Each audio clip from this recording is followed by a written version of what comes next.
as well. So Rogue and Lambo, of course, will be competing to go up against Hero in another PvZ. So we get all the mirrors out the way now, and then we have some exciting semi-finals here.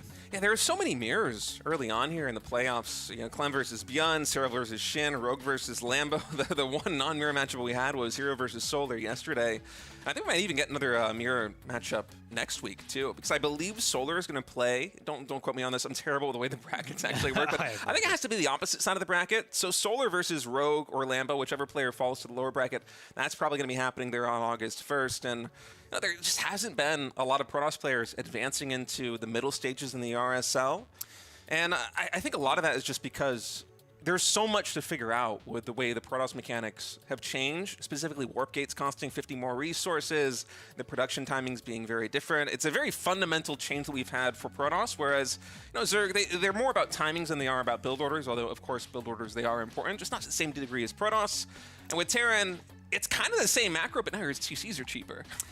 Those CCs are cheap. Also, we did have 3 Protosses in Group C of the RSL this season, so Classic and Trap got eliminated there. So, like, Protoss has been struggling a little bit, you know, getting used to the patch, and we also had 3 of them in the same group. Oh yeah, that is funny. So and the only other Protoss player was Nightmare there in Group B, and he drew a group with Rogue, Solar, and Mara. That's a tough draw, man. That is a very tough group. I mean, every group is really tough, I've got to say. GG Machine put on a good show this time, took his first set in the RSL. Yeah. Able to take out Bunny there, but still not able to get out of the group just yet. Looking forward to seeing more of him in the future. But yeah, just one Protoss remains. But it's Hero. So yeah, Protoss still might win this tournament. You never know how deep Hero's going to go. I mean, he's won a ton of RSL events already. He very well could win this one, too, if he continues to play the way that he did yesterday. As folks, we'd love to jump into the match. We're just waiting for that lobby to get set up right now. So just bear with us for a little bit here. You know, just taking the bigger perspective, I want to see Hero get really deep in this tournament, just so we have, you know, parity amongst all 3 races heading into, you know, the upper bracket finals, going into the lower bracket finals. I think it makes things interesting, but also selfishly, as a Protoss player who's been playing a lot on the new patches, I'm kind of in need of builds. You know? You need those replays. Yeah, I need those replays badly. Yeah, I really want to see Hero versus Serral. I don't care where it happens. It could be upper bracket, lower bracket, whatever. I guess they could both go to the lower bracket. That's possible. But I would really love to see those 2 play each other and see how the very, very top level of PvZ is looking right now. Obviously, we've seen Hero take out Solar. We've seen Serral against some other Protosses in different tournaments. But I want to see a big, like, best of 5, best of 7 between those guys just to really get a feel for the matchup. Yeah, the way Hero's been playing PvZ is very different. I was feeling a little bit down on PvZ coming into this season of RSL just because most of the games that I saw from players like Hero, from players like Classic, it's been SkyToss games where you just kind of play Void Rays. It's like the Void Ray patch from years bygone. And it's not very much fun. I like a lot more battling, a lot more skirmishes happening all over the map. And that was kind of the flavor of PvZ that we got between Hero and Solar. It's why I was so happy with the way the games went yesterday. So, yeah, Hero versus Serral, that would be an awesome match to cast if we get it, and we very well might with both of them in the upper bracket semifinals. But folks, Clem versus Bjorn, our players are getting ready to kick off this best of 5 TVT series. That's right, Clem is going to be playing Terran versus Bjorn. And it's going to be a little bit of a taste of Clem's TVT. Yeah, I'm so excited to see how he's playing this matchup at the moment. We just see these players starting to lock in, get their gamer faces on.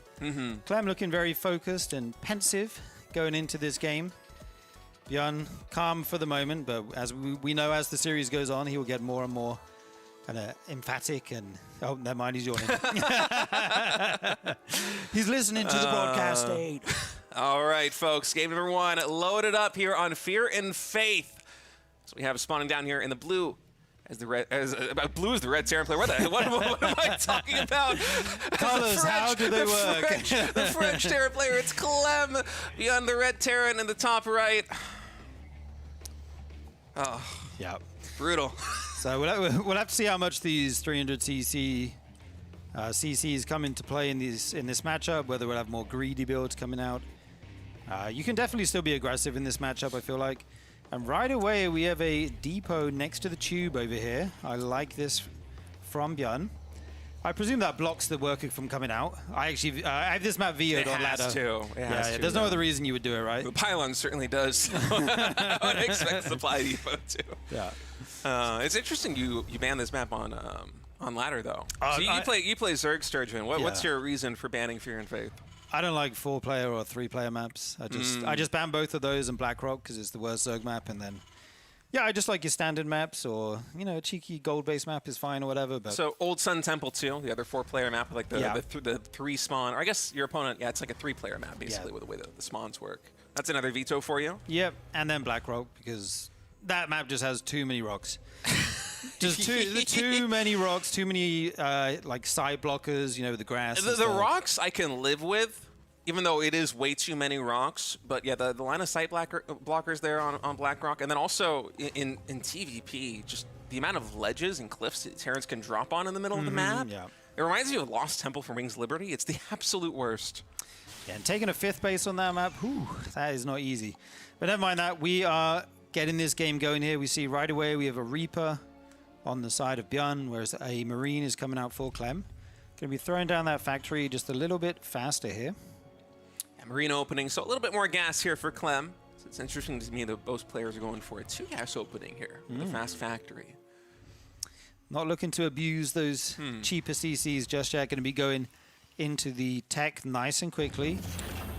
Yeah, and we were talking about this a little bit heading into the games today, but TVT is one of these matchups which, since we've had all the changes, going down to an 8-worker start and then the subsequent balance patches from there, I've been more in player mode than in caster mode as somebody laddering. I've been watching a lot of Protoss Pro games. Haven't really been watching a lot of TVTs or ZVZs, so I'm very curious about what the matchup is going to look like, especially with the change of the 300 minerals CC.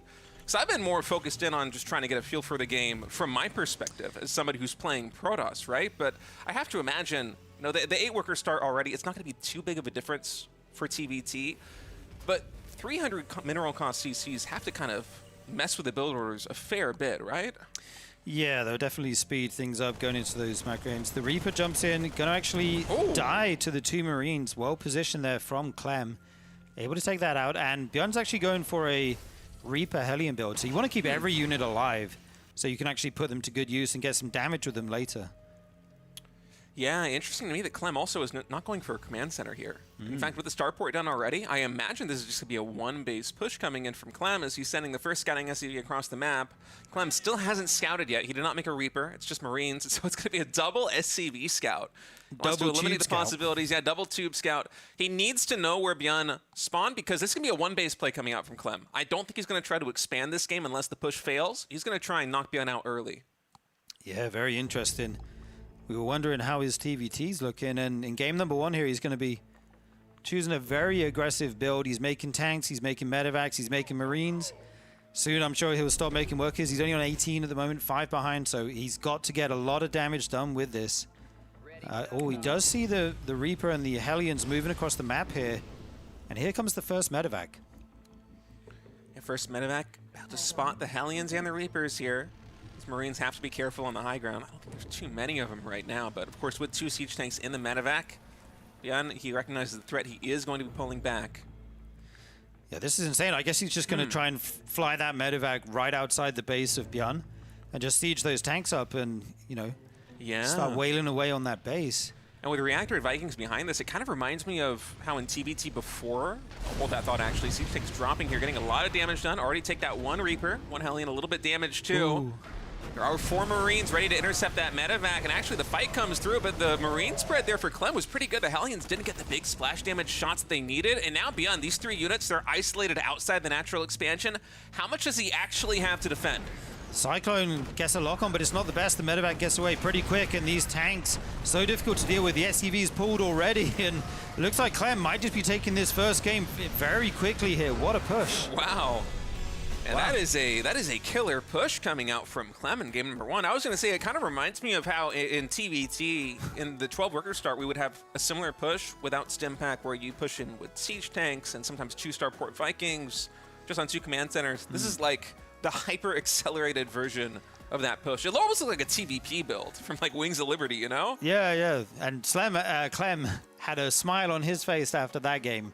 That's the best way you can start out a series, right? You go for a 1-base build, and you just kill the guy, instantly. I really like that choice from him, being aggressive in the first game.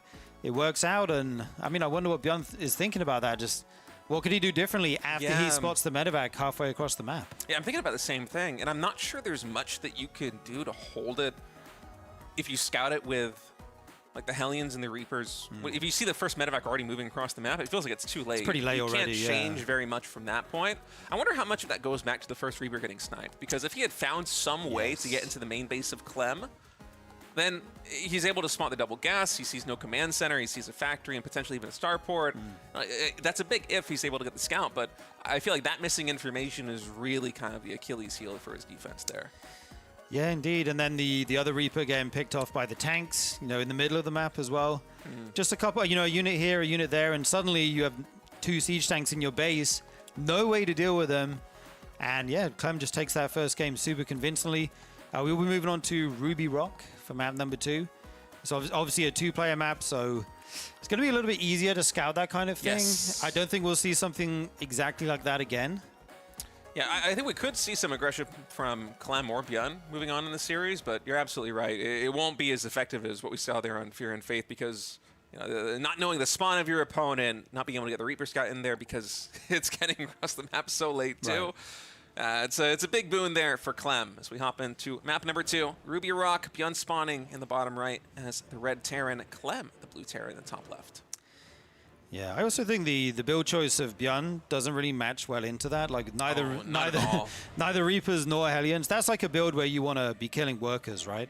Like you hope your opponent expanded and you can get in, get some damage, expand behind it yourself, get ahead economically.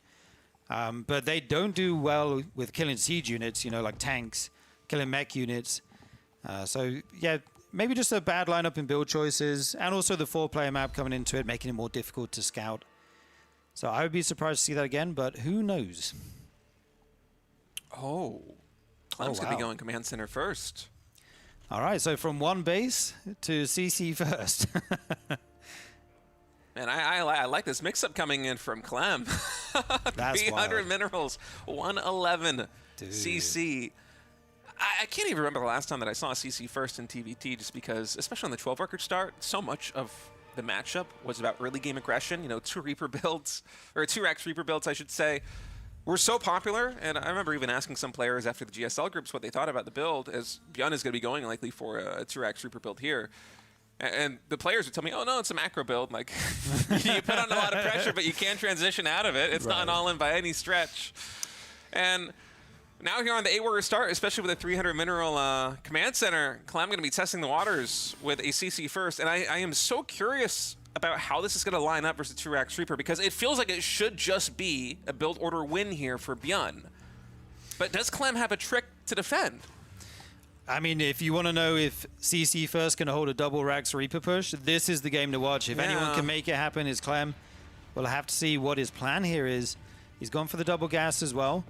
I wonder if Bjorn will save some Reapers up here or just send them right across the map. I guess you don't want to hide them for too long in case your opponent gets enough units to defend. So right away, the Reapers will move across the map.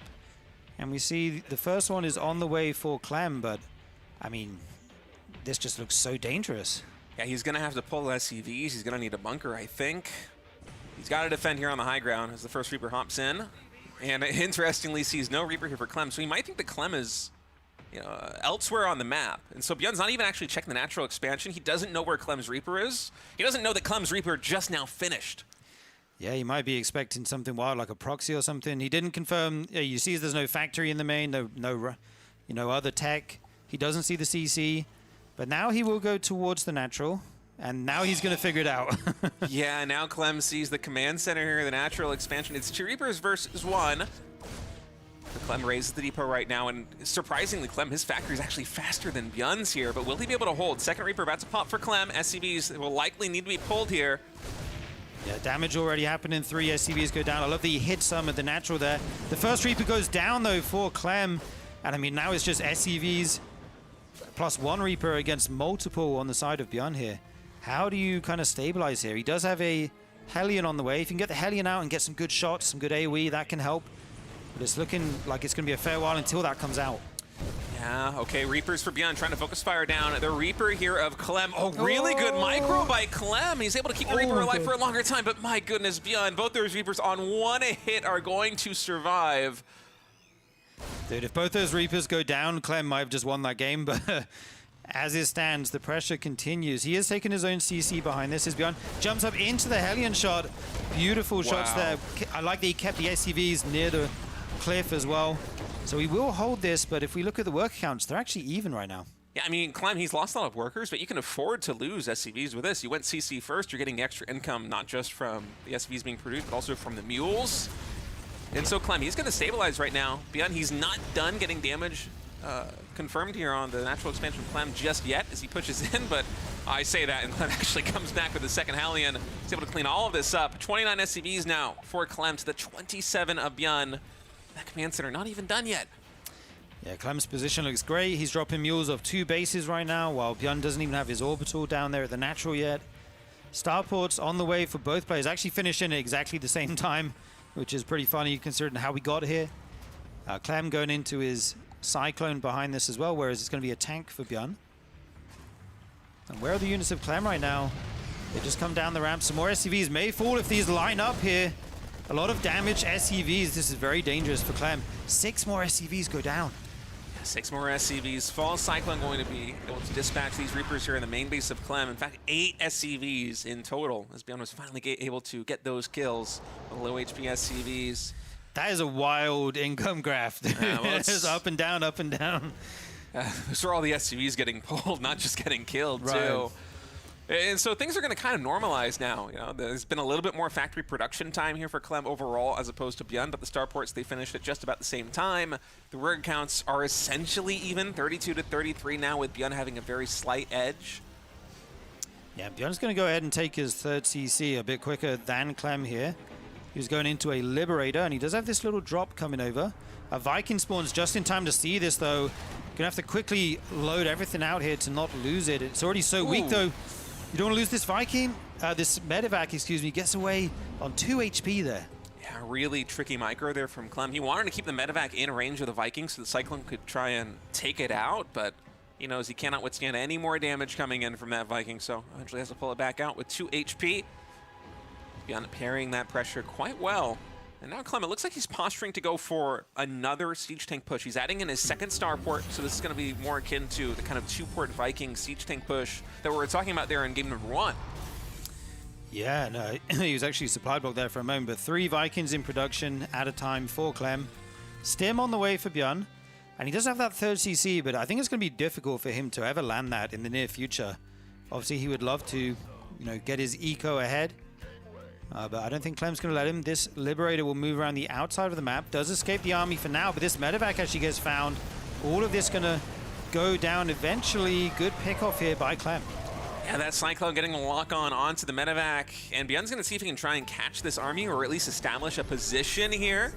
I don't think he's aware that Clem is going for what is effectively an all-in build with the 2-port Vikings. There isn't a transition lined up here for Clem just yet. He wants to get damage done with this push right now. Luckily, Stim did finish there, so even if you lift the racks, you have that. The Liberator on the other side of the map going to get some SCVs. 3 Vikings coming out on that side, though. We'll be able to deal with that eventually.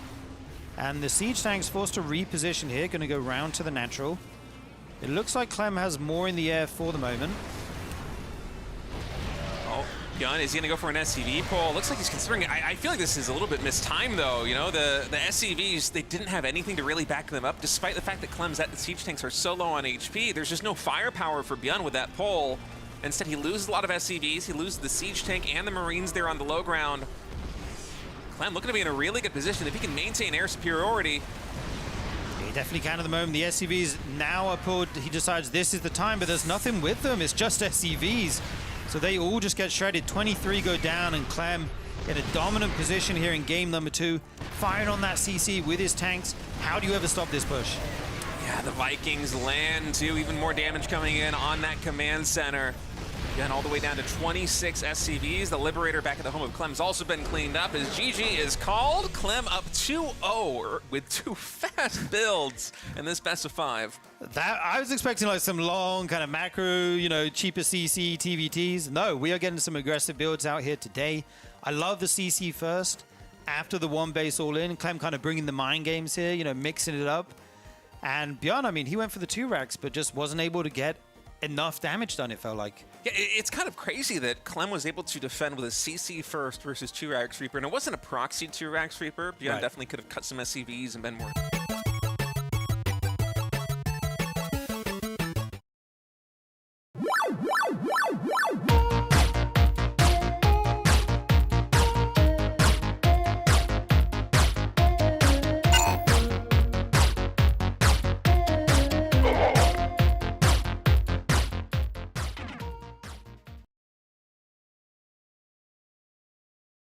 RSL, and what a day we have for you today. I'm Tasteless, and joined with me is State. How you doing, buddy?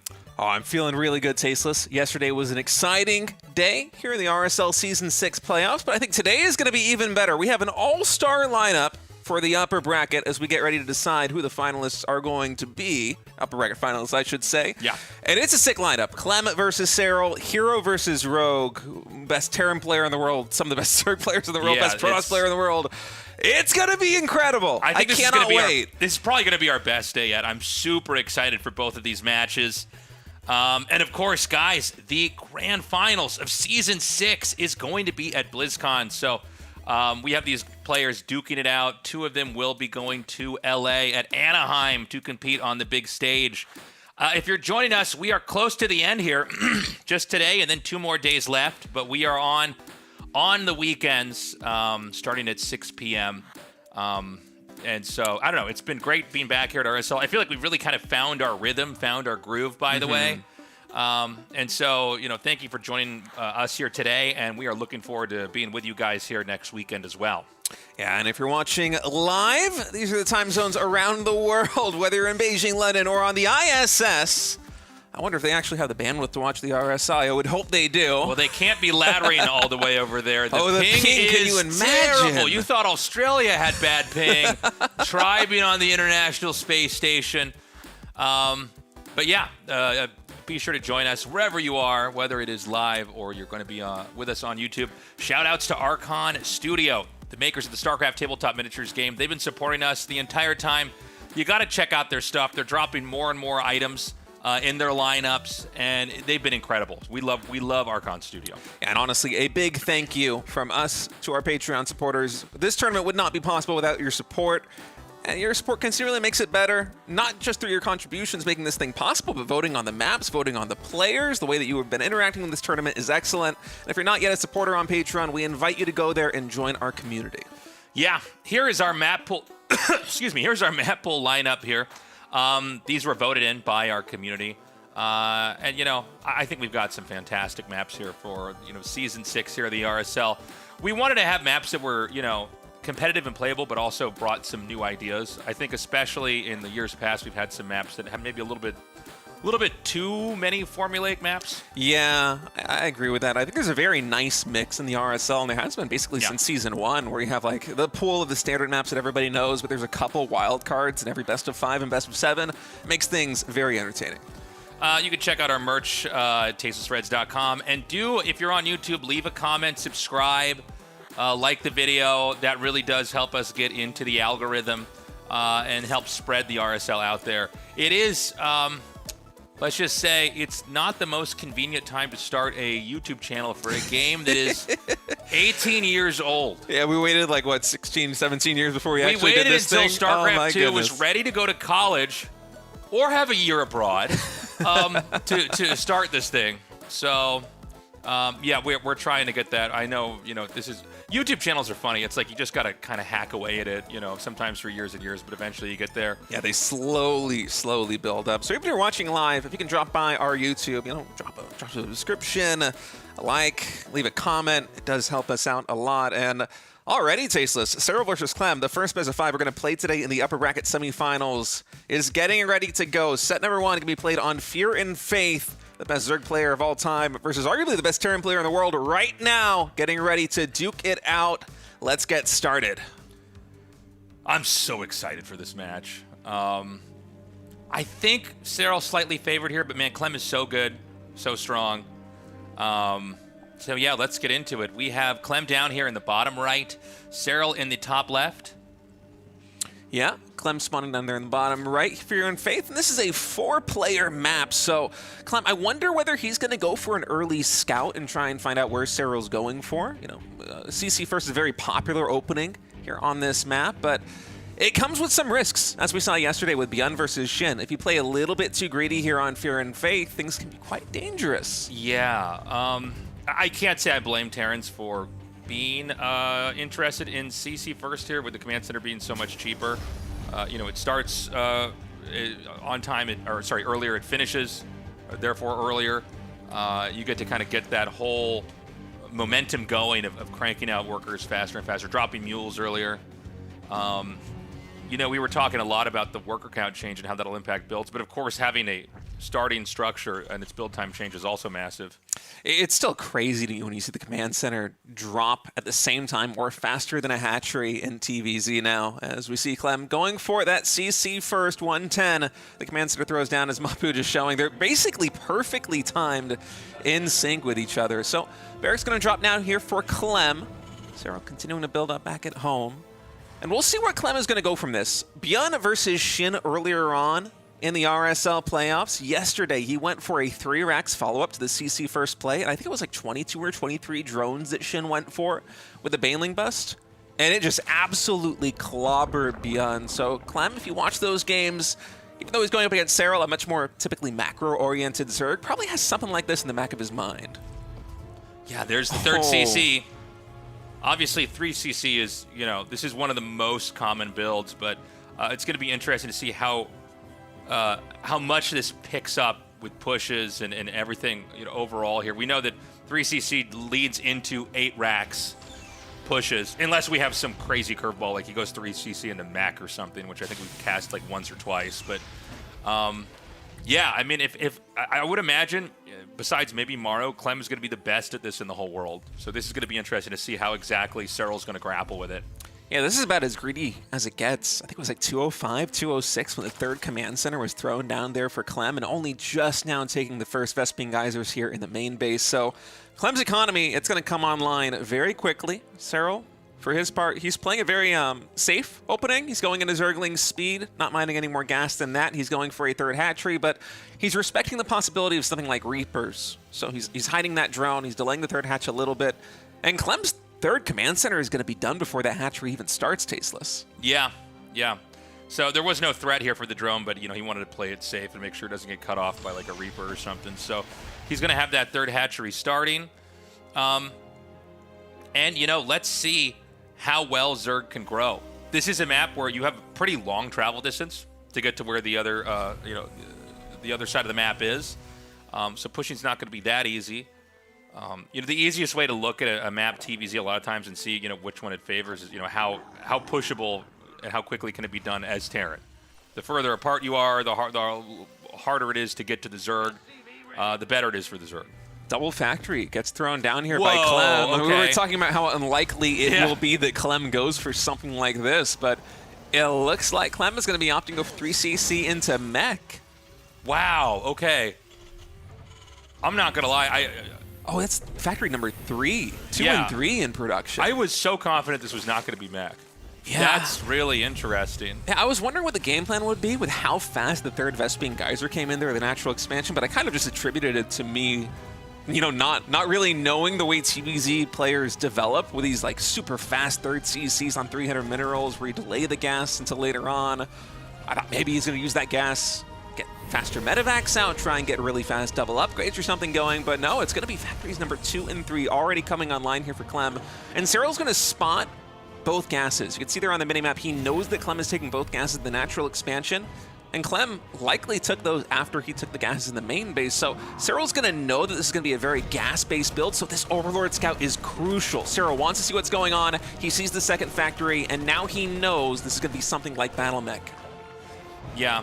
I don't know how much of Mech working is hinged on them being surprised by it or not. You know what I mean? Obviously, seeing it is massive because you realize the game is in a completely different trajectory than what we would consider like a normal TVZ to be. But yeah, he sees it. And so this is going to be a lot of Cyclones coming out here. This is a super mobile way to play. And it's going to be putting a little bit of pressure on Zerg here. We'll see how much damage it can actually get off, though. Yeah, I wonder how much damage Clem actually needs to connect with here versus Serral, because keep in mind, the opening from Clem, it was so greedy. Only just now is Serral at some moments getting an income advantage over Terran. And so for Clem, I think with this battle mech, like maybe you want to trade out the Hellions because they're cheap, they're mineral-only units.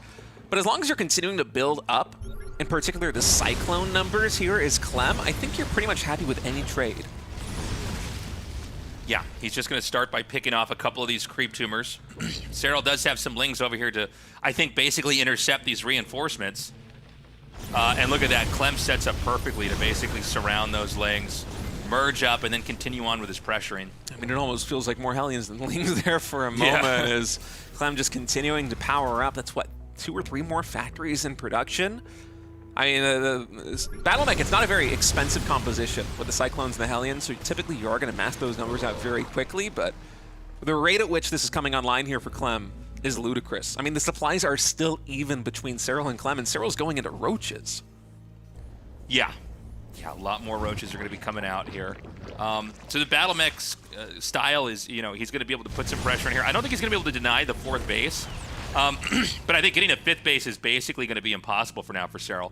If you look at the position on the map, the 5th base, whichever side of the map he takes it on, is really far away. And this is one of those maps. Oh my god, we already got a couple more drones getting killed here. Hold on. Is he going to get another shot off? Okay, he actually might be able to poke out this 4th. I stand corrected. Yeah, with no roach speed yet, still 10 seconds away, it's very hard for Serral to actually connect onto the Cyclones and the Hellions with these roaches, even though it's on creep. And so Clem getting a lot of chip damage in there versus Serral. And Serral's sitting on just 3 base saturation, 67 drones. He's going to be pumping the gas right now in terms of roaches. He's going into tunneling claws. He knows he needs some kind of tricky plays to try and get the momentum back on his side. But Clem just continuing to push in, continuing to kite, scanning, keeping the vision even on something like Overlords. Anything you can do to just win this war of attrition is huge for Clem, and I love this play that Serral's setting up for. It's not a bailing landmine. It is a ton of roaches burrowed over here on the left side. If he pops these on the Cyclones, it's going to be huge. Oh! But there's a Raven! That was crazy. Yeah, there's a Raven right there. He was, for a second, looks like he wanted to chuck the auto turret down to maybe even body block it.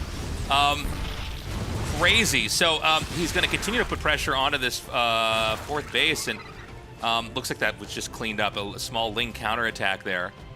Serral's going to try to run around here, maybe intercept reinforcements again. Yeah, Serral needs to do something to try and slow the roll here of Clem. And he's going to be going for a surround right now, but the Cyclones and the Hellions, they are so fast. This roach flank coming in from Serral, only actually able to pick off one of those Cyclones. Now they are getting on top of the Hellions, but the Cyclones dishing out so much damage, plus the addition of Banshees. It's air-to-ground attacks that cannot be contested by Serral's army. He's just putting an additional timer on this composition by Serral, and Serral is doing a very good job of connecting with the roaches on Cyclones, on Hellions. He was able to whittle down this battle mech composition quite a bit, but he still doesn't have an answer to the overall comp of Clem. Yeah, you know, it's rough. I mean, you could just see the Cyclones are like, they're better units than the roaches, right? I mean, they can chase, they can run away and kite. But you're going to have this kind of overwhelming amount where you can basically chase down the mech units and corner them and clobber them. And I don't know that Serral's quite there yet. Now, the 4th base is not gone, but it has not really had drones mining at it. It's almost like a placeholder. Yeah, Serral's still sitting on basically 3 base saturation. And by the way, Clem is going for what is, in my opinion, just a brilliant tech switch right now. It's not even really a tech switch, he's just adding it to the composition of the battle mech. He's going into Hyperflight Rotor Banshees. Yeah. These speed Banshees are going to pair so well with the Cyclones and the Hellions. You know, Banshees, once they have that speed, they're like as fast as a Mutalisk, man. They will be able to chase down these roaches. And there is still no meaningful anti-air here for Serral. I'm not sure what he's going to go into to try and deal with these Banshees, because once the Banshee number gets up to like 7 or 8, the damage output is going to be crazy. Yeah, it's going to be pretty insane. You can see the Roach is not quite able to reach their targets. Clem having to micro, you know, all these different places at once. But, you know, the Roaches are going to start to come down here and hit both of these bases. This actually could be a position where I don't know if Clem's going to be able to stabilize on his 4 bases. He's going to end up possibly losing a lot of workers. Yeah, Clem is able to hold by the Planetary Fortress there on the top right side, and that's going to allow him to finally have an anchor for that position and be able to pivot some of his Cyclones into the center, all the way down here on the south. clean up the rest of those roaches. And for what it's worth, Serral getting a lot of damage done with those roaches. It's more than you would expect given the compositions, but you can see it came at a cost. 3,000 more resources lost here for Serral. Worker count still even, base is still even. And even though on paper, economically, you know, it is a deadlock. It is 80 drones to 82 SCVs. That almost always favors the Terran. Zerg wants to be ahead on bases because the cost efficiency for a Terran complex is just through the roof. So Clem takes game number 1 with a super greedy 3cc opening into Battle Mech, and that just looked nasty. That was crazy. That was not, I mean, man, when that second and third factory got thrown down after 3 command centers, I just was not expecting a game like that. That was very impressive. I honestly think that if it wasn't for the Banshee addition to the Battle Mech composition, Serral would have gotten a lot more done because he was starting to gain some ground, at least there on the bottom left side, where he was able to, like, you know, push the Cyclones and the Hellions into a corner, get on top of some of the SCVs. But just having, like, what was it, 5 or 6 Banshees at that point in the game, just constantly shelling your roaches, it's a war of attrition that Zerg is never going to win. Yeah, no, I mean, it's hard when you have roaches versus Cyclones like that to really ever trade favorably. It seems like a lot of times that kind of whittles Zerg down over time. But yeah, the tech switch at the end there, I think, was really what did it. Yeah, honestly, though, Fear and Faith probably going to be the hardest map for Serral. I think this entire best of 5. I was a little bit surprised this one came out here in game number 1, but it should get a little bit easier here for Serral moving forward. At least I would hope so, because, again, we've seen it in ZVP, we've seen it in ZVT. Trying to take a 5th base on that map is a nightmare for Zerg. It's why Zergs usually go for all-ins or some kind of very aggressive play.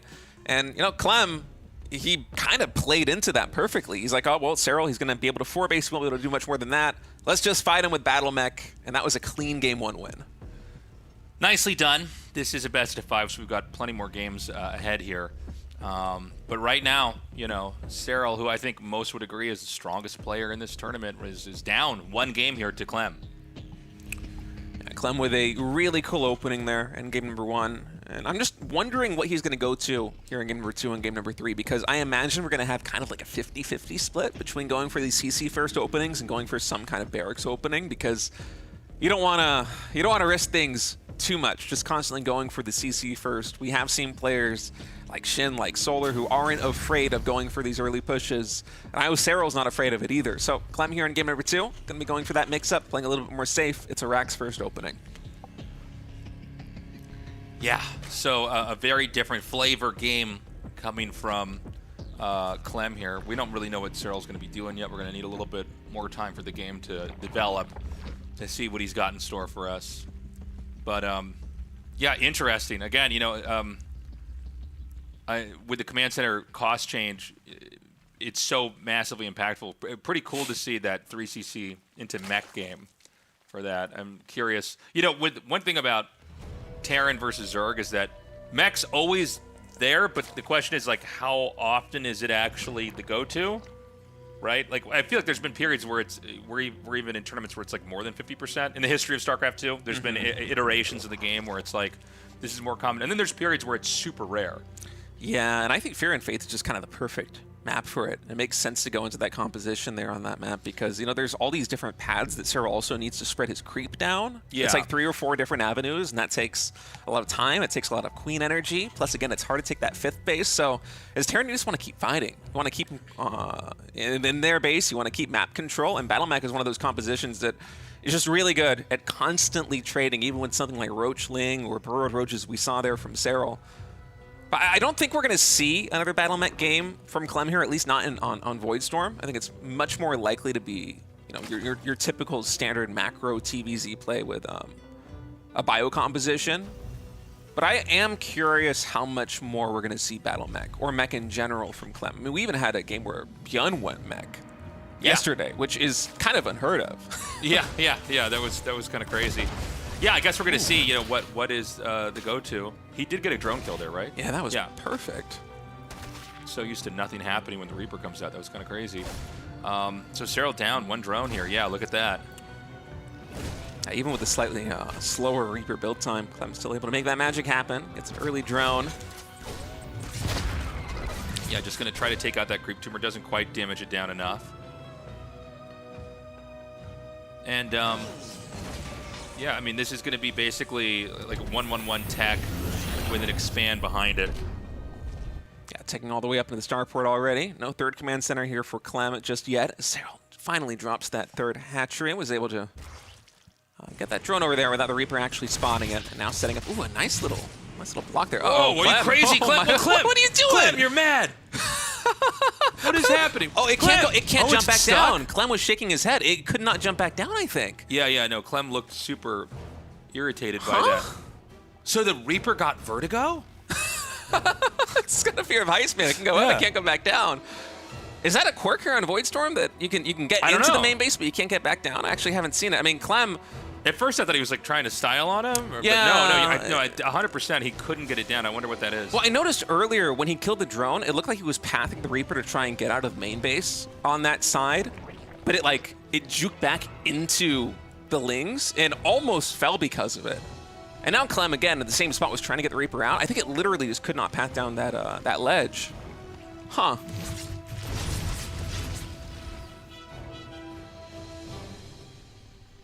Okay, so, from here, it's going to be the Banshee tech here for Terran. So it's going to be Bio into Banshee. We'll see if the Banshees can get much damage done.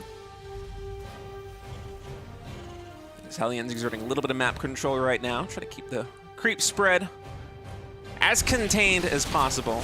The Zero gets in with one Ling and sees basically everything. And I think the barracks timing here on the front, Cero's a very smart player. He should be able to see this and know that it's not a 3cc opening, and that means that Clem likely wants to get a lot of damage done with this. The third command center, it's cheaper than it used to be, so the fact that you're foregoing that for these faster barracks on the back of a 1-1-1, it signals that it's going to be a much more aggressive game, and against that kind of aggressive playstyle, counterattacks like this can be excellent here for Cyril. You can see Clem just spam right-clicking onto the mineral pad to try and stack all those SCVs up to get more damage, but these Lings get a lot of SCVs, and now they get this surround here on the Hellions. The Hellions are cornered. I think the Hellions will get cleaned up at the cost of basically all of the Lings, but some pretty effective trades here for Cyril. Yeah, I mean, this is going pretty well for Cyril, even interrupting a little bit of mining time there. Definitely worth it. Too bad he wasn't able to keep the Hellions maybe in a position where he could have wrapped around the mineral patches. Hellions, I mean, once they get surrounded, their value drops off pretty fast in a fight. It's not really able to stack up the splash damage in a situation like that one. And so Cyril, again, with that first Ling scout, he knows that it's not a 3cc opening, and then with a follow-up aggression with the Lings, he's able to get the Hellion number under control. Usually the Hellions, they work in tandem with the Banshees to try and get damage done. Queens kind of need to respond to both of those units, so the threat of Hellions running into the third base or running into the natural expansion, and the threat of Banshees going into any mineral line, they pair very well together, and it can be so taxing for a Zerg player to try and deal with it. So the fact that Cyril was able to clean up the Hellions, it simplifies the defense so much now. Okay, the Banshees now, we need to see what targets they can actually get. Like, are there any, whether it's creep tumors or drones or something. The Spores are already preemptively set up to kind of deny this. But it's pretty hard for the Zerg to not lose any drones. I mean, it's hard to cover that whole area, and obviously 2 Banshees, 1 shot a drone.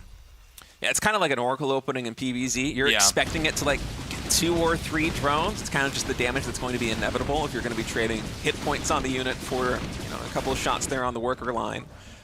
But I think Cyril will be happy with only losing 3 drones, especially considering he's all the way up to 71 now to the 48 SCVs of Clem, whose third command center is just about to finish. But this is not, again, the same greedy play that we saw from Clem there in game number 1. I feel like he kind of needs to get damage done with his first move out. Yeah, he's moving out now, and he's going to be going for this 4th base that's close to the lower center of the map. There is a base being taken in the upper right. I don't think Clem has vision of that yet, although that's not too important for now. First, we need to see what... Yeah, he doesn't see it. So we need to see, can he actually get in here and make this work? And he's going to have... Wait, what is going... Oh, there's a tank in there. Okay. I thought he was going to do a tank drop in the main. I was like, what? Okay, so he's going to hit the hatchery. I don't know if Clem can, or Cyril can save this in time. Yeah, and Cyril's not even going to try. It allows the hatch to fall, and I think it's a pretty wise decision here for Cyril. He's got the full 3-base saturation. He's actually getting a pretty good counterattack over here at the 3rd base. Unfortunately, with the medevac, that means those Lings will never be able to confirm the kills onto the Marines. Dude, so Clem is so good right now. Yeah. This is actually crazy that he just did that versus Cyril. He pushed out, hit the hatchery so fast that Cyril didn't even have time to react. And I think Cyril had the right move by just ditching it. I think a weaker player would have tried to fight anyways and ended up losing the fight, possibly the whole game. But Cyril is up against the ropes. Yeah, Clem needed to get damage done, and he did with the denial there of the 4th expansion. But Serral does have that hatchery finishing up on the top right side of the map, so that's going to be the next focal point. Can Clem actually push into this position? Oh, the fungal comes in here from the top rope with 3 infestors. Siege Tank's trying to focus them down. We'll be able to get 2 of the infestors, and with the Ling numbers dissipating, it looks like Clem has a lot more firepower left to push into this base. Oh my god, I think this game could be close to over. I mean, we're in the course of 2 minutes, we've had 2 expansions go down. And, you know, Clem hasn't really taken that much damage. The counterattack, I think this is a great idea. We'll see how much it can actually get done. He's going to keep some of those Lings around so they could probably go back in again. But right now, it's 3 base to 3 base. Serral is trying to remake his 4th and recover. And Clem is going to cut through and try to clean up this creep, making another inevitable push probably that much stronger. Yeah, and this isn't the kind of game that Serral wanted to play. He went into Hive Tech very quickly, and I kind of feel like the game plan was likely to go into Ultras fast, but Clem has just given him no breathing room. And Serral is trying to make the defense work with just upgraded Lings. Adrenal's about halfway done, plus 3 Carapace is coming in, plus 2 melee attack just started as well. I'll hold that thought, actually. Infestors come in once more. Oh, the Siege Tank focus fire. They're able to get most of those Infestors. Only 1 fungal going to pop, and it's a fantastic fungal, but there's nothing to add on the damage. And again, this goes back to the 4th base going down here in the bottom left, and the extra expansion in the top right also getting taken out. There simply isn't enough larva for Serral to really produce a lot of these units. With some injects popping, 36 more Lings are in production, but the momentum is fully behind Clem. Yeah, I don't know, man. This is going to be really tough to hold. This is not a comfortable angle for Zerg to try to lash out at and take this push out. You know, the hatchery's at about half health. I like the surround. He comes in here from behind. He does not end up targeting the tank, so the tank's going to get a couple more shelling shots off. Marine's going to lift back up into these medevacs. Their numbers did dissipate quite a bit. Serral did a very good job getting on top of them with this Ling count. I don't know, man. Serral is in a bad spot. He is going to try to intercept this, or he was. I saw some units moving up above this, but he doesn't end up going for it. He treats it as a counterattack. So the reinforcements we're seeing come on screen right now, those were not stopped. We have a counterattack. That's what I thought was going to be intercepting that coming down here. Now the counterattack, you know, sometimes there are games where you see people counterattack too much, and they're never able to actually deal with a push, and this could be one of those games. Was a very good fungal there by Serral, though. I mean, the bio is getting cleaned up here on the front line. There isn't yet an answer for these Liberators in the air. The Queens just simply cannot connect with them. But Serral's doing a very good job of starting to stabilize, and I think these counterattacks, they're finally starting to pay off a little bit. Up until this point, Serral really hasn't been able to find the damage, but now that he has this large, massive Lings, especially with the green adrenal glands done, getting in between the Liberators here on the front line and the reinforcements and the 3rd base from Clem, I think Serral's been able to finesse his way into buying a little bit of breathing room. Okay, the Liberator's going to come up now, and they're going to start to hit these drones over here. So Clem can't push anymore, but he's still going to use what he has remaining to try to get a little bit more damage. Really goes to show you how hard it is for this base specifically over here to be held for Zerg. I mean, it's so close to Terran. It's closer to the Terran than it is to Serral's starting location. And the lack of anti-air is such a problem right now for Serral. He's going for the Spire right now, I think, just to get enough Corruptors to clean up the low HP medevacs, to clean up the Liberators, because they have been a thorn in his side. It's really just the mobility of the medevacs that is allowing Clem to kind of run circles around these expansions here for Serral. And Serral is mining from that base that you have right here. 8 drones are mining, but he's not mining from the base in the top right. There simply is too much pressure. Serral once more pushes forward with the Queens, just trying to pick off these low HP medevacs. I mean, there might be 20 HP between all 3 of these medevacs. But Serral just cannot get the final kills. Yeah, with the Ultralisks out now, the Zerg is going to have a much easier time breaking the position. Oh my god. The hatch goes down again. This is so bad. Now, there's no 4th base yet for Clem, but, you know, he can kind of take his time. I've seen styles like this where you basically just kind of run the push, and then when you mine out your main, you switch that CC out and land that at the 4th base so that you never really give up any momentum. Like, all the resources are going into pushes and upgrades. Yeah, I think in a moment, Clem's going to have to lift off the command center in the main base and try and saturate either the 12 o'clock expansion or the expansion at 10 o'clock, because there aren't very many minerals left. And yeah, there's the CC getting lifted, going to go over down to the 10 o'clock position. These Liberators continuing to cause problems, but Serral's been able to stabilize, and the supplies, they are advantageous right now for Clem. But there's a lot of potency in the army here for Serral. These are highly upgraded Ultras already with +3 armor. The Marauder count, I don't think is high enough to deal with them. Yeah, he's going to take out that Ultra. And every Ultralist right now is so important. Clem is very, very tight on resources. He's basically just been losing all the bases in his exterior. Oh, that Swarm Host did finish. I saw that started. I think he might have actually made that a second time. Zerg players have all been there. Just the one random Swarm Host. And oh my god, this Fungal plus the one Corruptor gets all 3 medevacs with units in them. So much army supply just dropped for Clem. Literally 1 Corruptor for Serral, paired with a Fungals. Just handled the crisis. Corruptor no-scoping the medevac crazy. That was a big mistake by Clem. He's got a lot less force on the map right now. He basically went to try to get even more damage, and it ended up in a position where the medevacs were completely punished. Is this game going to quiet down now on Serral's side of the map? He is expanding to 6 o'clock. The pushes seem to be a lot less potent. Yeah, but I don't know if Clem can afford to let this game quiet down. There's no additional command centers in yet. He's on 60 drones or so. Some of them, or 60 SCVs, excuse me, some of them are falling right now over here as a Ling run by is able to pick off 4 more. I'm watching the production tab. Clem hasn't made any SCVs for a long time because he's not planning on pushing past 3 base saturation. And with some mine out here in the natural expansion, 58 SCVs, it's really all that Clem needs. But the problem is, Serral, he's on 4 bases. The 5th base just finished. He could start mining from that very soon. If Clem tries to slow the game down and go for additional command centers, Serral's just going to get too big, too fast. So Clem, needs to keep attacking. But Serral's composition, it is looking so much better, Tasteless. Okay, the Banes are going to come in here. A nice Fungal on those units. And Clem's got to be careful. I don't know that he can push into any of these positions. He might have to start relying on split pushing. Oh, hold on a second. He's going to come in again. Now, the Fungals are what's going to be key to stop this, because that's going to allow the Ultras to finally catch up and do the damage they need to do. I mean, the Ultras just make mincemeat of Marauders and Marines once they get fungled, even without the Shroud here, as these Infestors are very low on energy. You see, once that Infestor energy runs out, the Ultras are not quite as effective. Clem with great stutter step micro, able to focus fire almost 2 of them, one of them escaping on very low HP.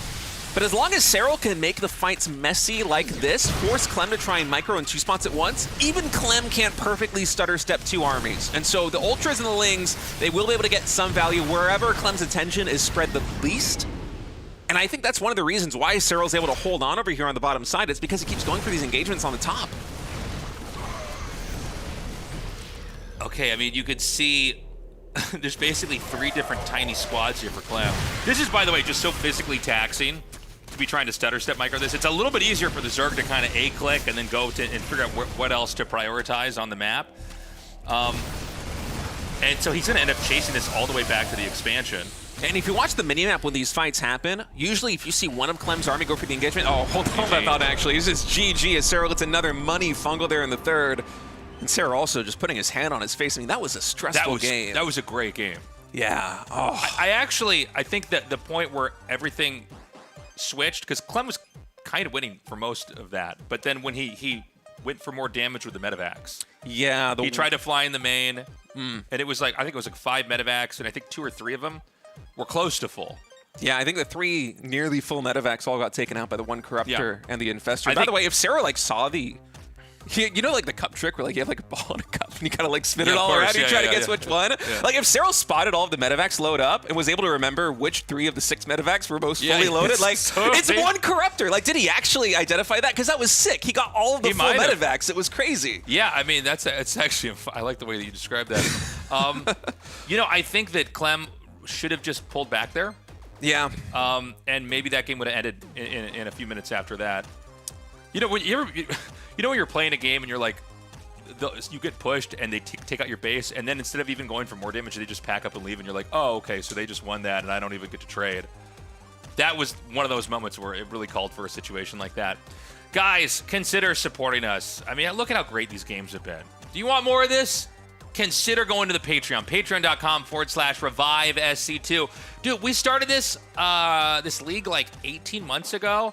And we've been growing so much due to your guys' support. Now we're going to have our Season 6 finals at BlizzCon. We've got another big announcement, by the way, for the offline finals. They don't know. They don't know. You're listening to You Don't Know What I'm going to announce. So sign up for the Patreon. Yeah, do that. Support us in our cause here. We're going to take a short break. When we come back, we're going to go to Game 3 here between these two players.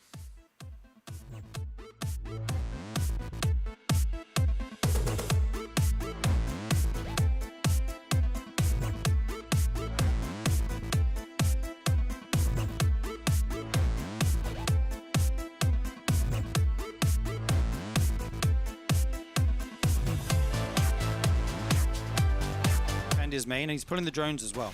Yeah, Rogue reacting right now almost as if this is going to be something like a 10 pool. He doesn't know about the Banelings just yet. He has no idea these Banelings are morphing in, and the drone's actually chasing quite far here. Lambo going to be moving on past them. Yeah, Lambo's still mining gas. I'm just keeping an eye on that. Oh my goodness. It's like a jump scare. These Banelings now coming in. And you have to defend the Queen here as Rogue, too. Oh, this is a very tricky position. The Queen all the way down on the ramp. Those Banelings could connect onto 3 Lings if they want to, instead just staying alive for now.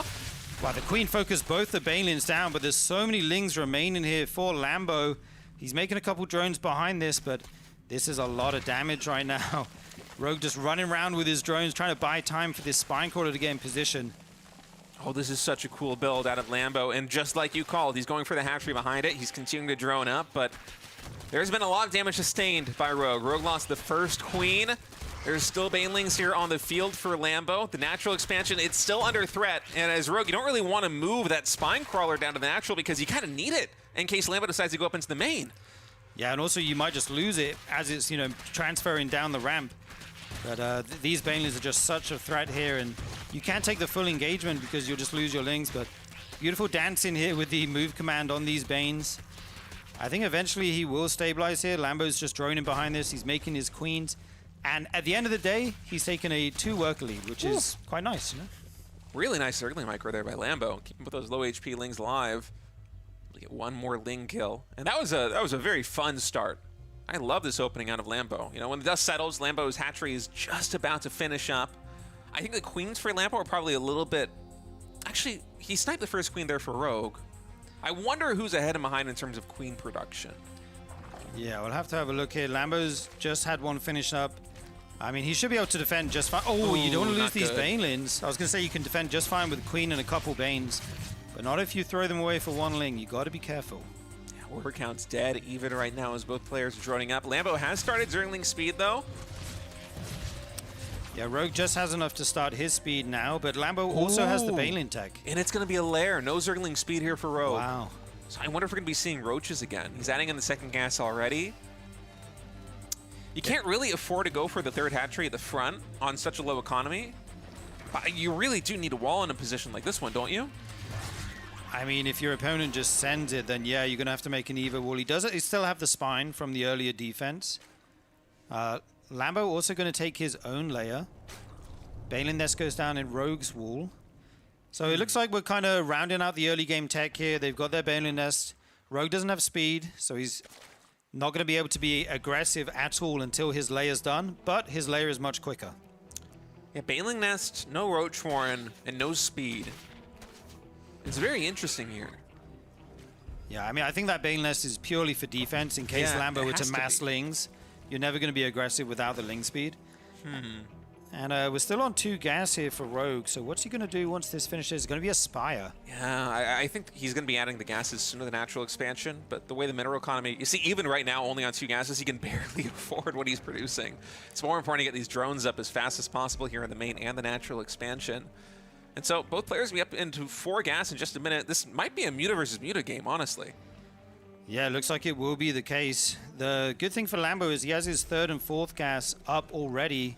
So he is actually mining more gas than Rogue right now, so he will have more Mutas at some point. A bit more gas being spent on Banelings there. And in Muta versus Muta, it's all about the gas. All about who can make the most Mutas and take the map control the, get the 3rd base quicker, get that 5th and 6th gas up, get the bigger Mutaflock. In a Muta versus Muta situation like this one, where Lambo knows this opponent's going into Mutas, Rogue doesn't necessarily have the idea that Lambo's going into Muta, or he's about to scout ahead with the Overseer. I'm wondering if you go into +1 air weapons or +1 armor first here on the Spire, because air weapons, I mean, it's good against everything, but the armor is going to help a lot with the glaives, right? Yeah, Muta versus Muta, you always go armor, just because it works. You get it 3 times for each glaive bounce. So it just helps a lot, and It's basically, if you have armor and they have attack and you have equal mutas, the armor player will win. Yeah, makes sense. Yeah. But Lambo getting his third base quicker here. If he takes the 5th and 6th gas on that base super quick, he can get even more mutas. But here comes Rogue with some Lings moving across the map. His Ling speed is actually not finished just yet.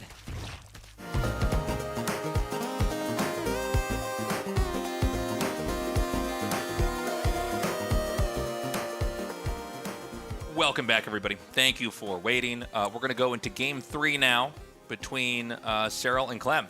Been a great series so far, by the way.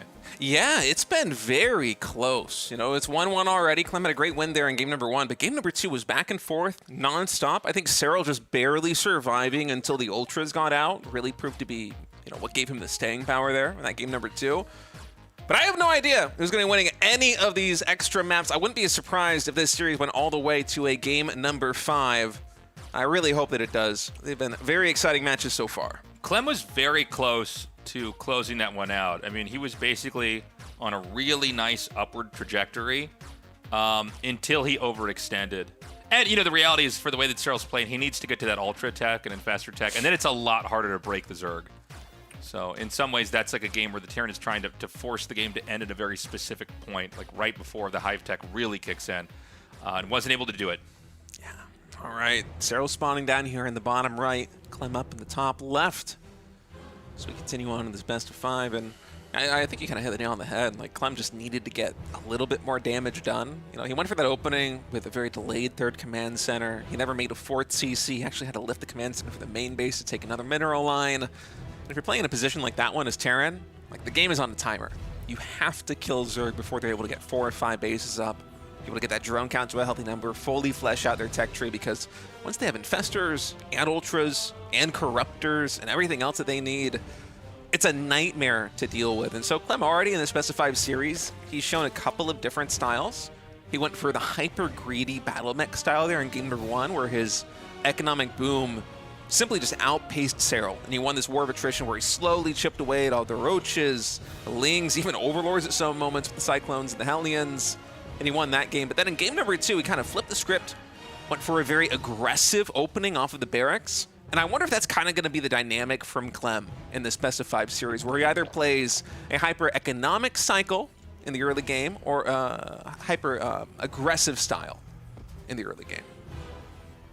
Yeah, let's see what exactly it's going to be here. Yeah, I mean, it's interesting. I mean, I feel like Clem has looked so strong here today. You know, Cyril, I think, I honestly think that last map was pretty hard for him. I mean, you know, generally maps where you don't have a lot of places to kind of put your expansions that aren't too close to the Terran are tough. I think this map, as an example, is a little bit better for Zerg compared to the last one. But man, Clem's pushes were super scary.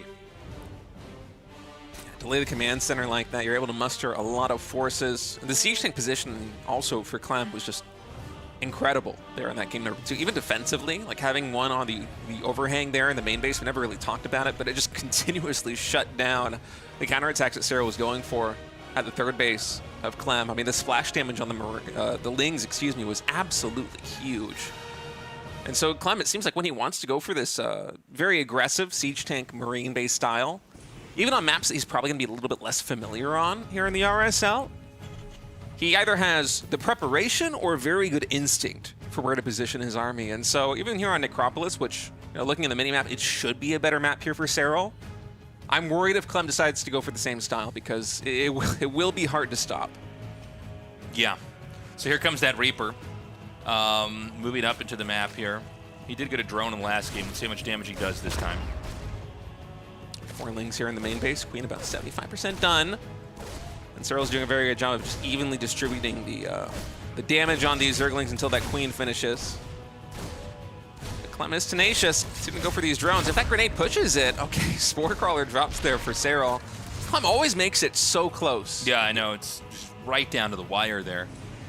And so this game is going to mirror a lot of the early game here of the last game we saw from Clem here. He's going to go for that 1-1-1. It is a 3rd command center. Well, hold on. I mean, is there a chance he goes mech here? I mean, there's always a chance, I suppose. Could be a margin of game 1 and 2. There's a starport here for Clem. And so this is already a lot more economic than it was in game number 2, but the development is otherwise kind of the same. You know, game number 2, he went for the barracks, the factory, the starport, 1-1-1, and then added in 2 more barracks, the 3-1-1 opening, and then eventually added in the 3rd command center. This is 3rd command center before starport, so Clem is going to be less under time pressure to get damage done in the early mid game. He's going to have a lot more breathing room to scale his own economy at home. And this is one of the important things to do in a best-of-5 series at this kind of top level between players like Clem and Cyril, who are simply the best of their race, the best of their faction, is being able to diversify your build openings like this one, because it really keeps your opponent guessing. It's one of the reasons why I think Cyril has just continuously been the best Zerg player in the world, is because his scouting is so good. Yeah. Now, we're getting to the point now where the Hellions are going to be coming out here. It's going to be Banshee Tech 2, and it is going to be with Cloak. So we'll see how much damage you can get off here. But again, this map is just structurally, it's a little bit better for Zerg compared to previous maps that we've seen on here. So I feel like this should be one where it's going to be harder. It doesn't mean Clem can't make his pushes work, but it's going to be harder to pull off. It's much easier for both sides to secure and defend 4 and 5 bases than previous maps that we had here, especially compared to Fear and Faith. I mean, taking a 5th base on that map, whether you're Terran or Zerg, is just a nightmare. So Cyril going to come in now to the main base, and he will see no 2 barracks this timing. I think he also spotted the 3rd command center. I hope he did. If we can get a shot of Cyril's vision, we'll be able to confirm whether he saw the 3rd CC. But he should have a very good idea of exactly what Clem is going for. And so he knows there's going to be a lot less pressure coming in the mid game. There is no 2 barracks follow-up, or at least the 2 barracks are going to be delayed. So any kind of Marine tank push, should Clem decide to go down that path, will be hitting like a minute plus later. It's going to give Cyril a lot more time to drone up, to flesh out his tech tree, build up his economy, and he's got to be feeling good about that. Yeah, so that 3rd CC, he's going to start collecting a lot more resources over there and basically using these Banshees and the Hellions to try to chip away at anything that he can get from the Zerg over here. Banshee gets chased back a little bit. We've got Stim about halfway done. The double E-Bays here, obviously a nod to the fact that we are going to be going up to 8 racks here, with Clem doing that kind of classic Terran push. Cyril continuing to develop. No 4th hatchery just yet. It's been kind of cool to watch Cyril play the first 3 games of this best-of-5 series, because he's kind of going for a similar approach in all the games, where he gets the full 3-base saturation like this, and then kind of has an explosion in terms of tech, whether it be going into a hive or, like right now, going for a double evolution chamber, adding in the spire, the baneling nest, just getting all these tech structures. Hold that thought, actually. Queen's getting isolated here off Creek for just a moment. Oh, the grenade actually pushed that one off. No more transfuses available, but with reinforcements coming in, Sir will be able to keep these Queens alive. Clem made a very good show of trying to get that thing taken out. Yeah, so the Baneling's Nest just finished up. We've got the Spire Tech coming out here. So Clem's going to also be going for, you know, a very old and obviously very strong style of Lingbane Muta. And, you know, one of the things about when you go for Lingbane Muta versus, like, the kind of classic Terran Bio style is once the Mutas are out, when you win fights, you get to obliterate the Terran, right? You know, it's very different from, like, Roach Ravager, where the Terran loses a fight and basically gets to pick up and move away. You know, and the Zerg is not allowed to make any mistakes. This is quite different, where the punishes can be very, very real. Yeah, and actually, excuse me, I thought this was a 2 evolution chamber opening here for Cyril. It's actually just the 1 Evo chamber here for Carapace, and that makes a lot of sense. If you're going for a Lingbane Muta style like this one, it is so gas intensive. You can't really afford to spend gas on anything other than, you know, keeping the Banelings on the creep to be able to deal with the bio pushes, and also just slowly snowballing that Mutila's count in the air. As Clem finally coming online, he's going to start asserting some pressure over here down by the 4th base, but you can already see, even without Baneling speed, the army from Cyril is so large right now. He did this very conservatively with a 4th hatchery coming in quite late. That's going to give a lot of staying power to Cyril's army. Okay, we've got the push coming down now. Is this going to be enough, though? You know, a lot of these Marines have not quite healed up, by the way. The medevac's kind of lagging behind them, so you got to be careful. He is going to be pushing right down here at 6 o'clock, taking the creep tumors out. We only see Queens. I think there's a couple more Lings. Banes are morphing as well, but they're not quite ready. And combat shield's still about 15 seconds away. A little bit of an awkward timing here for Clem. This 1-1 is done, but those Marines very vulnerable right now before those combat shields are finished. So Clem instead just biding his time for now. But it seems he feels like the window has closed, and Serral's identifying this too. He's actually sectioned off, I believe, a lot of mutas. Mutas or lings here on the top side. Yeah, it's the mutas that have actually sectioned off to the north side of the map to try and get damage done. So Serral confident in the defense back at home. Now looking to try and get some damage in either the natural expansion or the third base here of Clem. Ooh, nice connect on those mutas. Looks like he will end up taking out the gas, but the more important thing that's happening is going to be this push down here. Is there enough to actually fight this? It's just Widow Mines here, no tanks, nothing kind of anchoring this to where the Zerg can be super abused, you know, with Terran kiting. Yeah, but the lack of creep spread really makes this a difficult hold for Serral. If the Lings can get us around, it will solve that problem, though, as the Banelings, they connect on top of the Hellbats. Those get cleaned up. The meat shield is gone here for Clem, but a second push has arrived over at the 5th base. I don't know that he can save this at all. I mean, the Widow Mines are going to burrow. They're going to be able to kill this before anything can get here. He's not even canceling it, so he does drop the hatchery. Clem just continuing to push into this expansion is really complicating the defense for Serral. Not having creep spread makes it so much harder to get Lings and Banelings to surround and connect on that army. And by the way, these Widow Mines just getting even more value. 2 more mutas do get taken out. No focus fire on the medevac, so the Reigns getting a little bit more damaged on those mutas, but not a crisis by any means here for Serral. Yeah, Serral continuing to pave his side of the map with creep and hatcheries over here. Clem is beginning to push down here again. This is going to be a harder angle. Not this one, but the one shot we had before there. There's so much creep over here to try to hack and saw your way through before you can even get to the hatchery target. But does Serral actually have enough Banelings? He's morphing in 13 more right now. I see some are over here down by that 3rd base, but Clem's also attacking in the bottom left side of the map. Lifts up in 3 medevacs trying to escape this situation. It's a very taxing situation for both these players. You know, you gotta be able to deal with the push there on the bottom side and the right side. And with explosive army compositions like this one, especially, you know, like the Mutalisks, they're very glass cannon units, kind of like these Marines. They can't sustain a lot of damage. One miss micro on either side could just prove to be fatal, as that Baneling is going to connect, or the Widow Mine, excuse me, connects with a ton of Banelings right now. Marines low on HP, trying to get away. Oh my god, they're so low. If these mutas can actually catch the medevacs here too, it's going to be devastating. Yeah, and he is going to take all of this out. Meanwhile, there's another push here at 6 o'clock. The already bruised hatchery is going to start dropping HP really quickly if this army can't get over here in time. Oh, so many Widow Mines. Ooh, he might. Okay, he targets really, really well. I think there's just enough mutas that in Banes that he can win this. Yeah, he's going to be able to drive that back. Yeah, but Clem behind this, he's taken to 4th base. He's adding in a 5th command center, so he's not fully committed to trying to end the game right now. He's developing his economy quite nicely back at home. It's actually 81 SCVs to 81 drones, so economically, we're very even between these 2 players. It's really just who is going to be taking these trades more cost effectively. And you can see right now the units lost tab. It is near identical between these 2. A real tug of war as Clem once more pushes over here on the right side. Okay, he's coming back. He's going to chase down this infantry, and this is going to get nothing done. He's going to have to try to pull away. Zerg doesn't have an opening yet to really do a counterattack. Well, he's going to actually hit with these mutas. I didn't realize there's just 1 turret over here, so I completely take back what I said. His counterattack is going to do really well over here at this 3rd base. Tunnel Clause is done now, so Mine's going to burrow very quickly over here. Serral has to be careful. Does not want to allow Clown to get some big connections on top of those Mutalisks. And Muta's in high enough number that with +1 flyer attack, they can still snipe down these barracks in a hurry.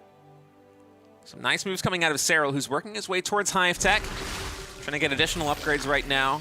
That Evolution Chamber working overtime. Has already gotten +2 Carapace, now working on +2 melee attack here for our Zerg player. And it's going to be critical that Serral continues to revitalize the creep spread in the center.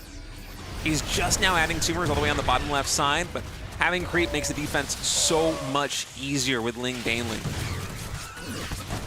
Yeah, he's going to be able to chase this back now.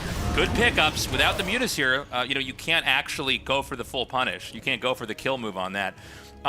You know, Serral's been doing a good job holding off these pushes, but Terran is starting to get pretty big and scary. I don't know if Serral knows about the space at the top right, but he needs to find out pretty quickly. Even if Serral were to find out about it, though, I'm not sure that he can really do much. I think he's probably just assuming that Clem is continuing to build up behind it. But unless you have the eco to throw away on a bunch of Banelings and just run them into a planetary fortress, I don't see how you're going to be able to take down those expansions. And so for Serral right now, the main priority is just trying to defend the bases that he's already got.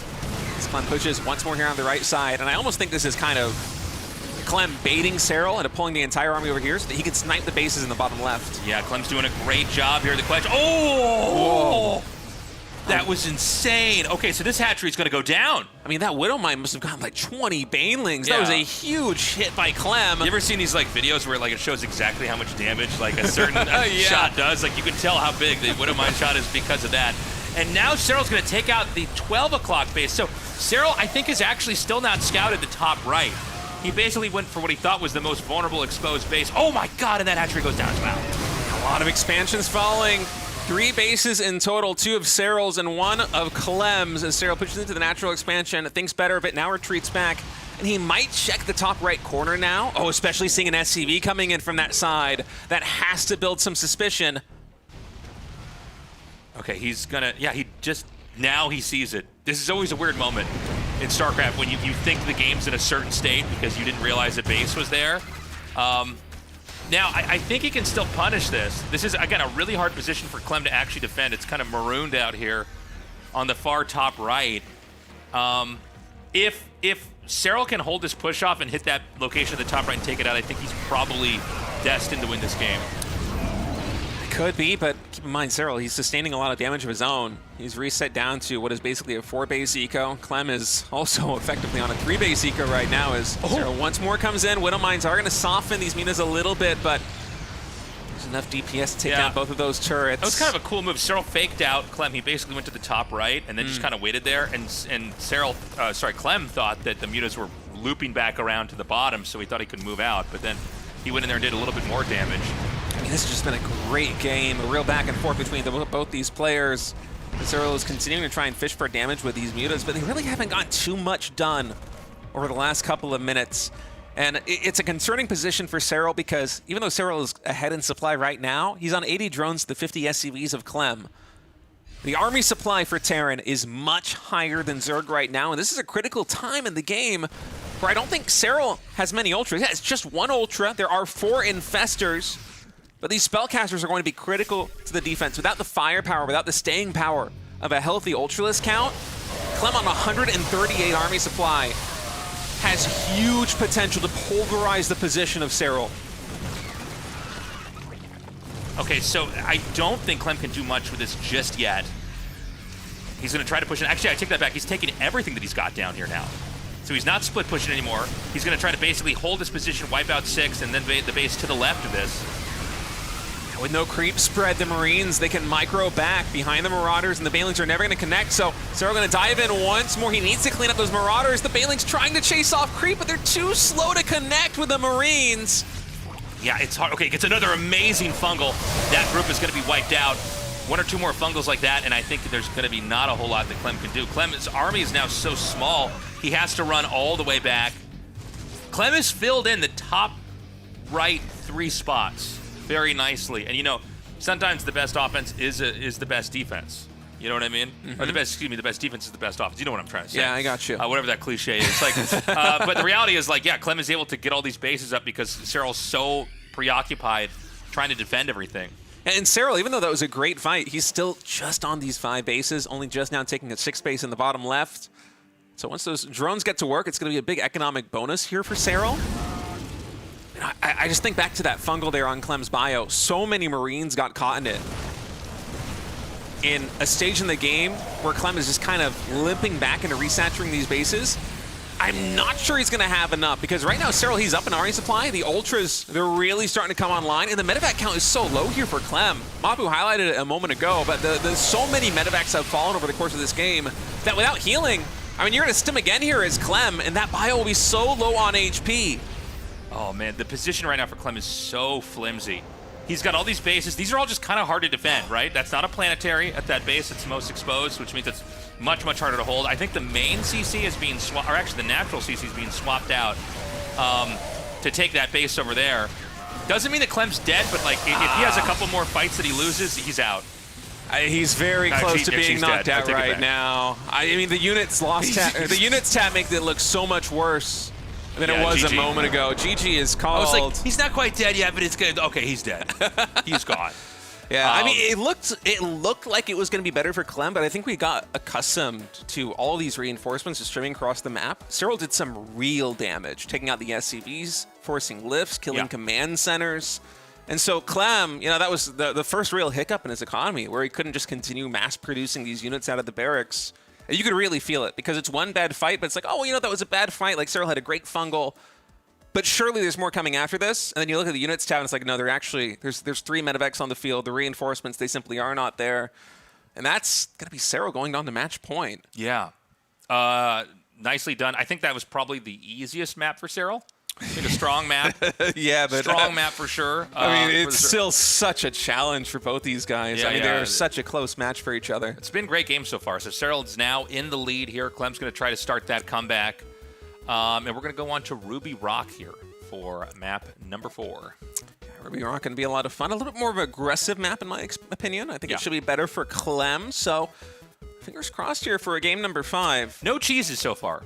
Yeah. Everything's been real, like, hardcore macro development TVZs here.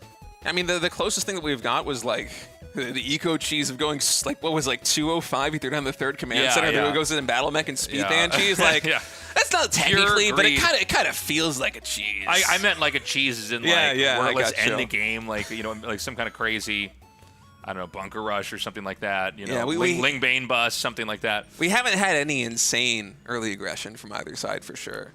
But yeah, this is a tighter, more boxy map. So, maybe this is going to be one that Clem can pull off and bring us to game 5. Honestly, if I'm Cyril in this position, I might just want to go for something like a Baneling bust or some kind of like heavy Roach Ravager aggression, because thinking back to the earlier games in this series, Clem, he went for the super greedy like CC first play into a lot more macro development just in game number 1. I would kind of expect him to dip back into that well here in game number 4 or game number 5. But if you're up 2-1 in a best of 5, you've got 2 games to play with. I wouldn't mind just trying to greed check Clem in case he goes for a CC first. So it's going to be, for now, probably Rax gas into a delayed command center here. Cyril did a great job in that last game, really hanging on. I mean, it's impressive because in all the games that Clem's been pushing with Bio, he's actually succeeded in taking hatches out. And usually that's, in a TVZ where the Terran wins, that's always how the win starts, right?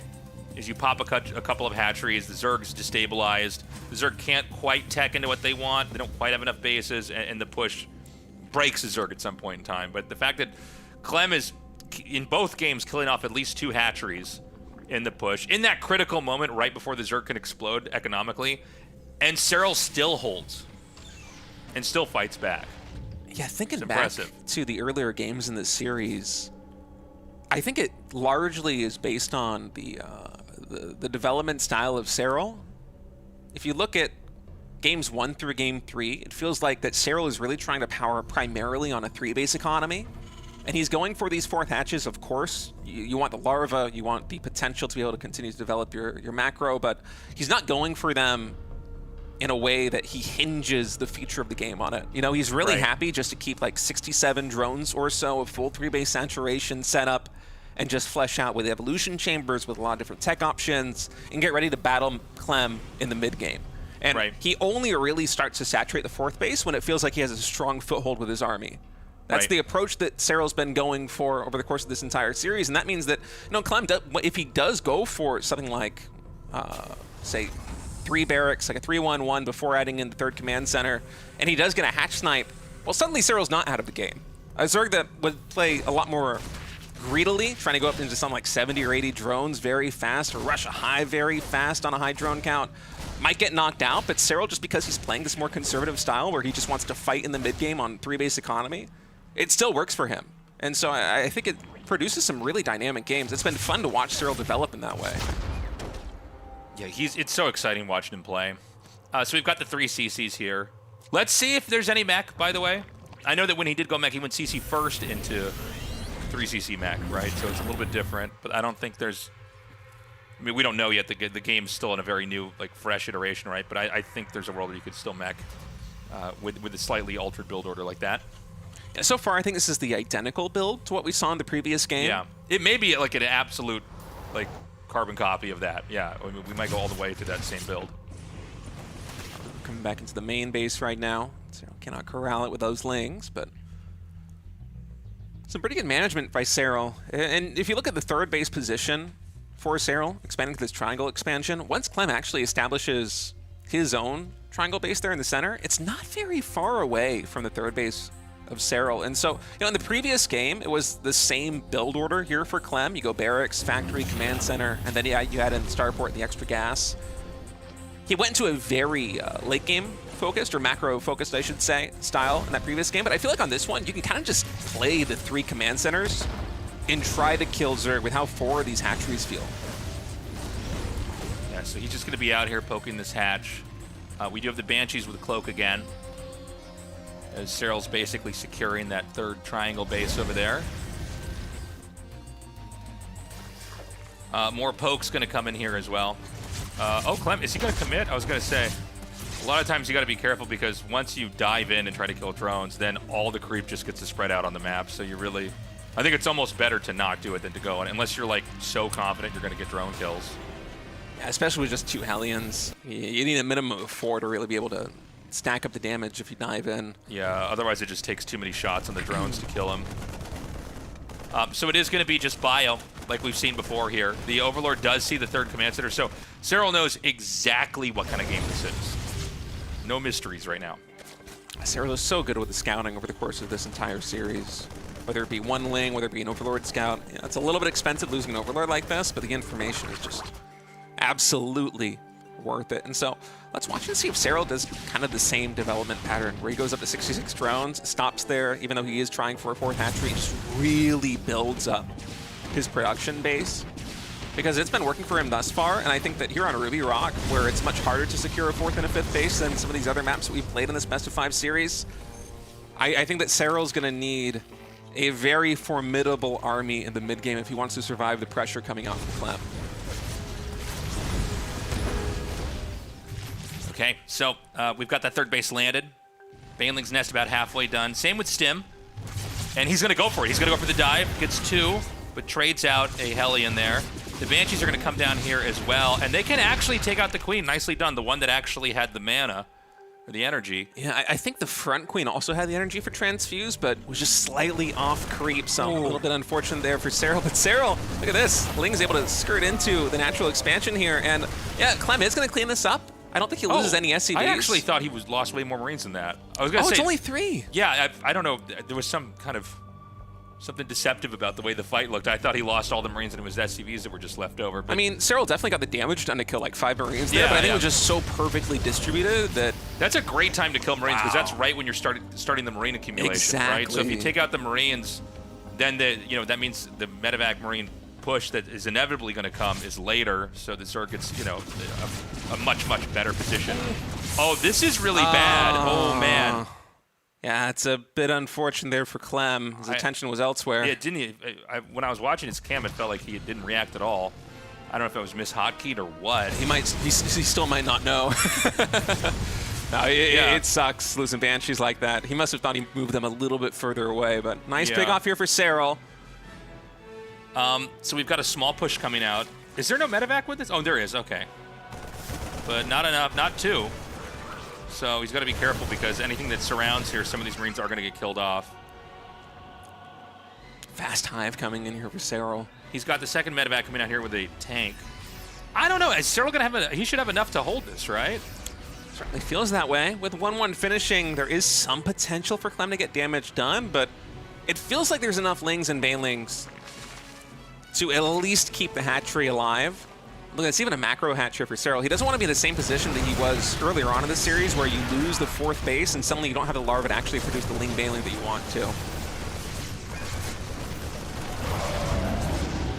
Okay, so he started the push over here.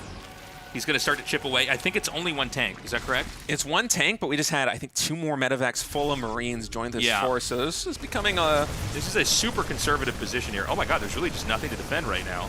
So he's going to send the Lings back up. The tank can't really be taken advantage of, but it's hard for Zerg to attack in. He's going to try to set up a flank. The hatch is at half health, so if he's going to try to defend it, he basically has to be right now. He shoos the Terran away, But Terran, if they dive in one more time, yeah, they're going to be able to commit down here. And Cyril, I mean, that was such a masterful hold there. He waited until the last second, allowing the hatchery to tank just enough damage and not lose it, to then come in there and smother that push. Yeah, hit points are a resource. Cyril using all the HP on that hatchery to buy himself some time. Clem will be able to snipe down the 5th hatch over here on the bottom side of the map. Going to come into the main base now, but... Yeah, the Spore actually makes it impossible to land over there. I love the placement of that. So we're going to have another attack over here. This time it's going to be at 3 o'clock. Infestors are out, though. Funko gets 4 Marines. 2 Widow Mines going to be cleaned up right there as well. You know, Clem just continuing to power on these 3 bases. The 4th command center just now finished, but the army supply is actually advantageous right now for Clem. Cyril really needs a lot more units on the field. You know, he went to the Hive Tech, but we don't have Adrenal Glands up just yet. There's no Ultralisk Tech coming in. This is pretty concerning, you know? Clem, he's getting some good trades up here on the top side, and Cyril has to fight because the hatchery's so low on HP. I don't know if this is, okay, it is, excuse me, just enough to surround that, to drive it back. 6 o'clock, is there is there a hatchery there? Yeah, there is a hatchery actually being built down there. I can see the health bar, the empty part. Yeah, so he just keeps poking that out. Now again, you know, Clem is really delivering here. He's got superior supply, he's got a bigger army, but we have seen Cyril recover from this before. And Cyril still hasn't lost the 4th base. The Right. 5th base is getting stopped, but Cyril, even though he's on 79 drones right now, they're pretty much saturated optimally. Oh man, that's a huge fungal for Cyril once more. A ton of those lings get cleaned up. That's going to force the rest of them to lift off here for Clem. And Clem, who has been building up a pretty substantial army supply lead. Oh man, another fungal. Cyril's spellcasting is simply the best in the business. He just keeps catching these huge clumps of units.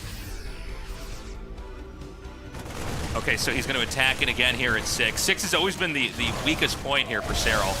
And I don't know if it's going to be any different this time around. He's going to morph Banes. These are very, very close.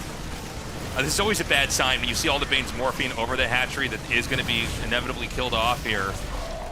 This counterattack from Cyril going to be absolutely huge, though, at the 3rd base from Clem. It's why the army was honestly so paltry there at the 6 o'clock position. But Clem, with these reinforcements, will be enough to usher away Cyril. Hatchery gets sniped again. Cyril trying once more to clean this position up, but you know, Clem, he's so good with the hot pickups here on these medevacs. It's just hard to get the final killing blows unless you have that fungal.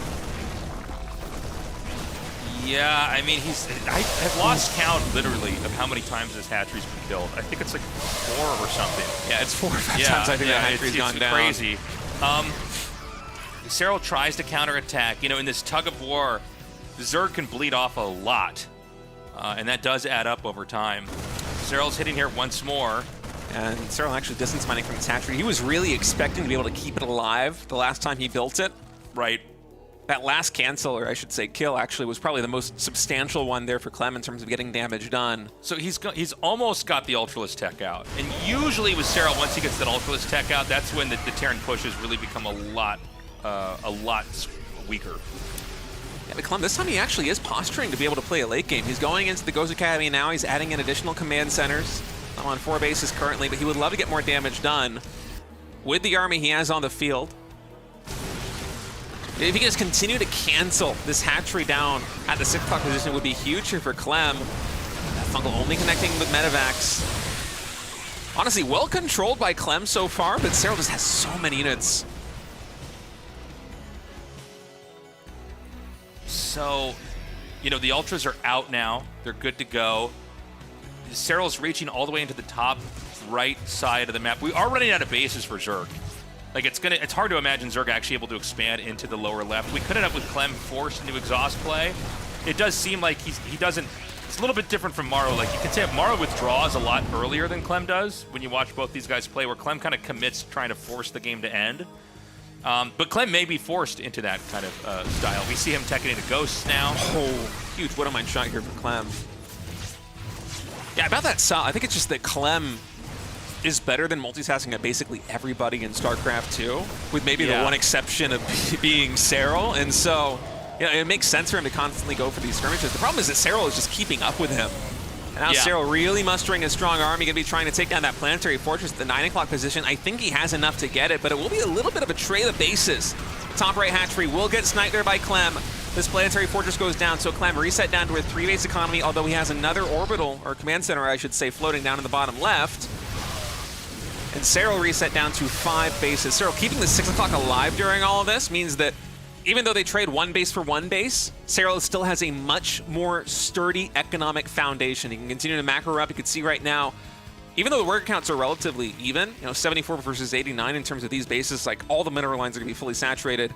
Serral is still like 1,000 minerals up, despite the fact that Terran has mules, just because he has that extra mining base. Okay, we've got the push coming in here now. And everything that Serral's got is going to be merging up into this. And, it's all Marauders, but if these Lings get the surround, he's going to be forced to pick up. Now, there's no mutas or anything, so, oh my god, he doesn't get the pickup. Oh, that's crazy. Yeah, that's huge. I actually hadn't seen those Corruptors until he left right there. But yeah, I think those Corruptors just popped. Yeah. Well, I mean, it's funny. A few minutes ago, Clem seemed to have almost the same amount of the map as Serral, and that's completely changed. Clem's back onto 4 bases. Serral's still taking a huge amount of the map right now. The income advantage firmly on Serral's side now, despite Clem having 74 SCVs. Clem just struggling to secure these extra bases right now. Reset onto 4 command centers, or 4 mining bases, I should say. And even though Clem, it seems like he is trying to posture for a late game with the Ghost Academy, he just hasn't really been able to get the number of units out. And the fact that Serral was able to take out some Ghosts and so many Marauders in that last engagement, it really reset the army development here for Clem. Terran in this kind of position, they kind of want to build a Death Volley army of Ghosts, and Clem just isn't there. There might be like 2 or 3 Ghosts in total on the map right now. Keep in mind, if either of these bases on the outside get knocked out, which might happen right now, Clem is going to be without a lot of room here on the map. He actually wraps all the way around. He's trying to go for some SCVs. He doesn't quite get the kill.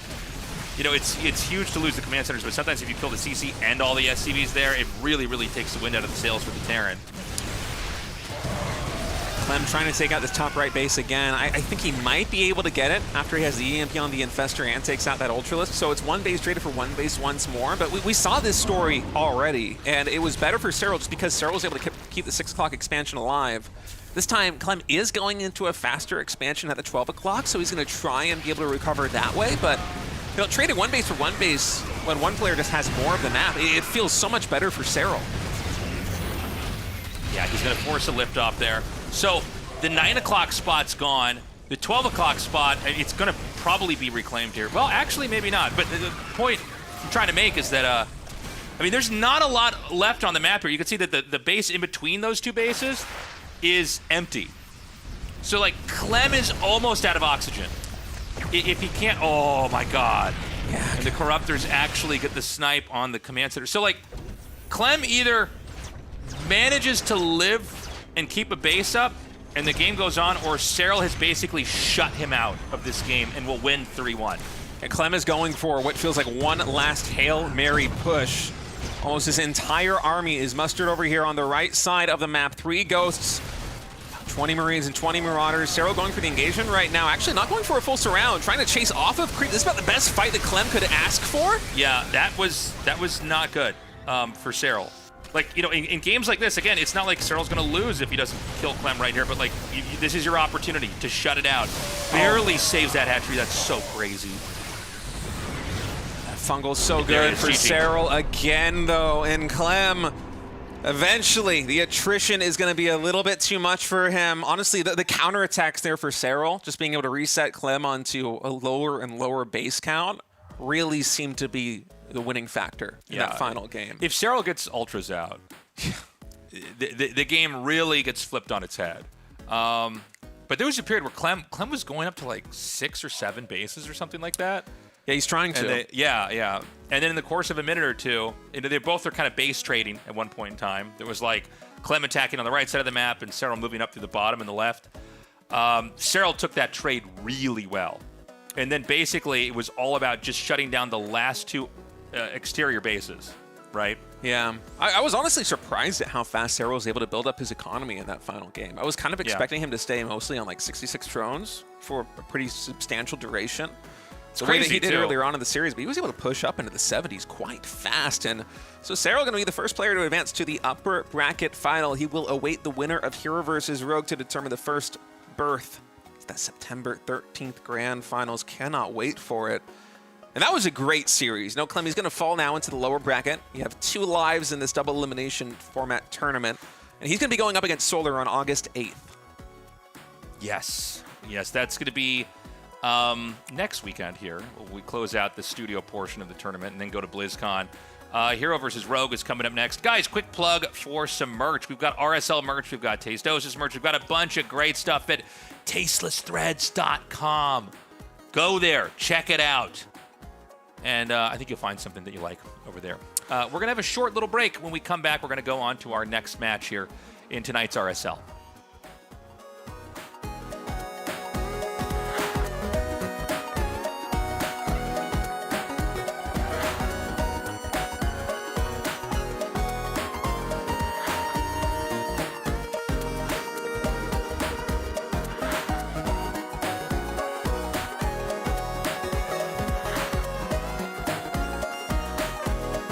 Looking to abuse those cheaper CCs just yet. Going to be going into the tech nice and quickly. Yeah, we were talking about this a little bit heading into the games today, but TVT is one of these matchups which, you know, since we've had all the changes, you know, going down to an 8-worker start and then the subsequent balance matches from there, I've been more in player mode than in caster mode as somebody laddering. I've been watching a lot of Protoss Pro games. Haven't really been watching a lot of TVTs or ZVZs, so I'm very curious about what the matchup is going to look like, especially with the change of the 300 mineral CC. So I've been more focused in on just trying to get a feel for the game from my perspective as somebody who's playing Protoss, right? But I have to imagine, you know, the 8-worker start already, it's not going to be too big of a difference for TVT, but 300 mineral cost CCs have to kind of mess with the build orders a fair bit, right? Yeah, they'll definitely speed things up going into those macro games. The Reaper jumps in, going to actually die to the 2 Marines. Well positioned there from Clem. Able to take that out, and Bjorn's actually going for a Reaper Hellion build. So you want to keep every unit alive so you can actually put them to good use and get some damage with them later. Yeah, interesting to me that Clem also is not going for a command center here. In fact, with the starport done already, I imagine this is just going to be a 1-base push coming in from Clem as he's sending the first scouting SCV across the map. Clem still hasn't scouted yet. He did not make a Reaper. It's just Marines, so it's going to be a double SCV scout. Wants to eliminate the possibilities. Yeah, double tube scout. He needs to know where Bjorn spawned because this is going to be a 1-base play coming out from Clem. I don't think he's going to try to expand this game unless the push fails. He's going to try and knock Bjorn out early. Yeah, very interesting. We were wondering how his TVT's looking, and in game number 1 here, he's going to be choosing a very aggressive build. He's making tanks, he's making medevacs, he's making Marines. Soon, I'm sure he'll stop making workers. He's only on 18 at the moment, 5 behind, so he's got to get a lot of damage done with this. He does see the Reaper and the Hellions moving across the map here, and here comes the first medevac. Yeah, first medevac about to spot the Hellions and the Reapers here. Marines have to be careful on the high ground. I don't think there's too many of them right now, but of course with 2 siege tanks in the medevac, Bjorn, he recognizes the threat. He is going to be pulling back. Yeah, this is insane. I guess he's just going to try and fly that medevac right outside the base of Bjorn and just siege those tanks up and, you know, start wailing away on that base. And with Reactor Vikings behind this, it kind of reminds me of how in TVT before, hold that thought actually, siege tanks dropping here, getting a lot of damage done. Already take that 1 Reaper, 1 Hellion, a little bit damaged too. Ooh. There are 4 Marines ready to intercept that medevac, and actually the fight comes through, but the Marine spread there for Clem was pretty good. The Hellions didn't get the big splash damage shots that they needed, and now beyond these 3 units, they're isolated outside the natural expansion. How much does he actually have to defend? Cyclone gets a lock on, but it's not the best. The medevac gets away pretty quick, and these tanks, so difficult to deal with. The SCV's pulled already, and it looks like Clem might just be taking this first game very quickly here. What a push. Wow. And that is a killer push coming out from Clem in game number 1. I was going to say, it kind of reminds me of how in TVT, in the 12-worker start, we would have a similar push without stim pack where you push in with siege tanks and sometimes 2 starport Vikings just on 2 command centers. This is like the hyper-accelerated version of that push. It almost looks like a TVP build from like Wings of Liberty, you know? Yeah. And Clem had a smile on his face after that game. That's the best way you can start out a series, right? You go for a 1-base build, and you just kill the guy, like, instantly. I really like that choice from him, being aggressive in the first game. It works out, and, I mean, I wonder what Bjorn is thinking about that. Just, what could he do differently after he spots the medevac halfway across the map? Yeah, I'm thinking about the same thing, and I'm not sure there's much that you could do to hold it if you scout it with like the Hellions and the Reapers. If you see the first medevac already moving across the map, it feels like it's too late. It's pretty late already, You can't change very much from that point. I wonder how much of that goes back to the first Reaper getting sniped, because if he had found some way to get into the main base of Clem, then he's able to spot the double gas. He sees no command center. He sees a factory and potentially even a starport. That's a big if he's able to get the scout, but I feel like that missing information is really kind of the Achilles heel for his defense there. Yeah, indeed. And then the other Reaper getting picked off by the tanks, in the middle of the map as well. Just a couple, a unit here, a unit there, and suddenly you have 2 siege tanks in your base. No way to deal with them. And yeah, Clem just takes that first game super convincingly. We'll be moving on to Ruby Rock for map number 2. So obviously a 2-player map, so it's going to be a little bit easier to scout that kind of thing. Yes. I don't think we'll see something exactly like that again. Yeah, I think we could see some aggression from Clem.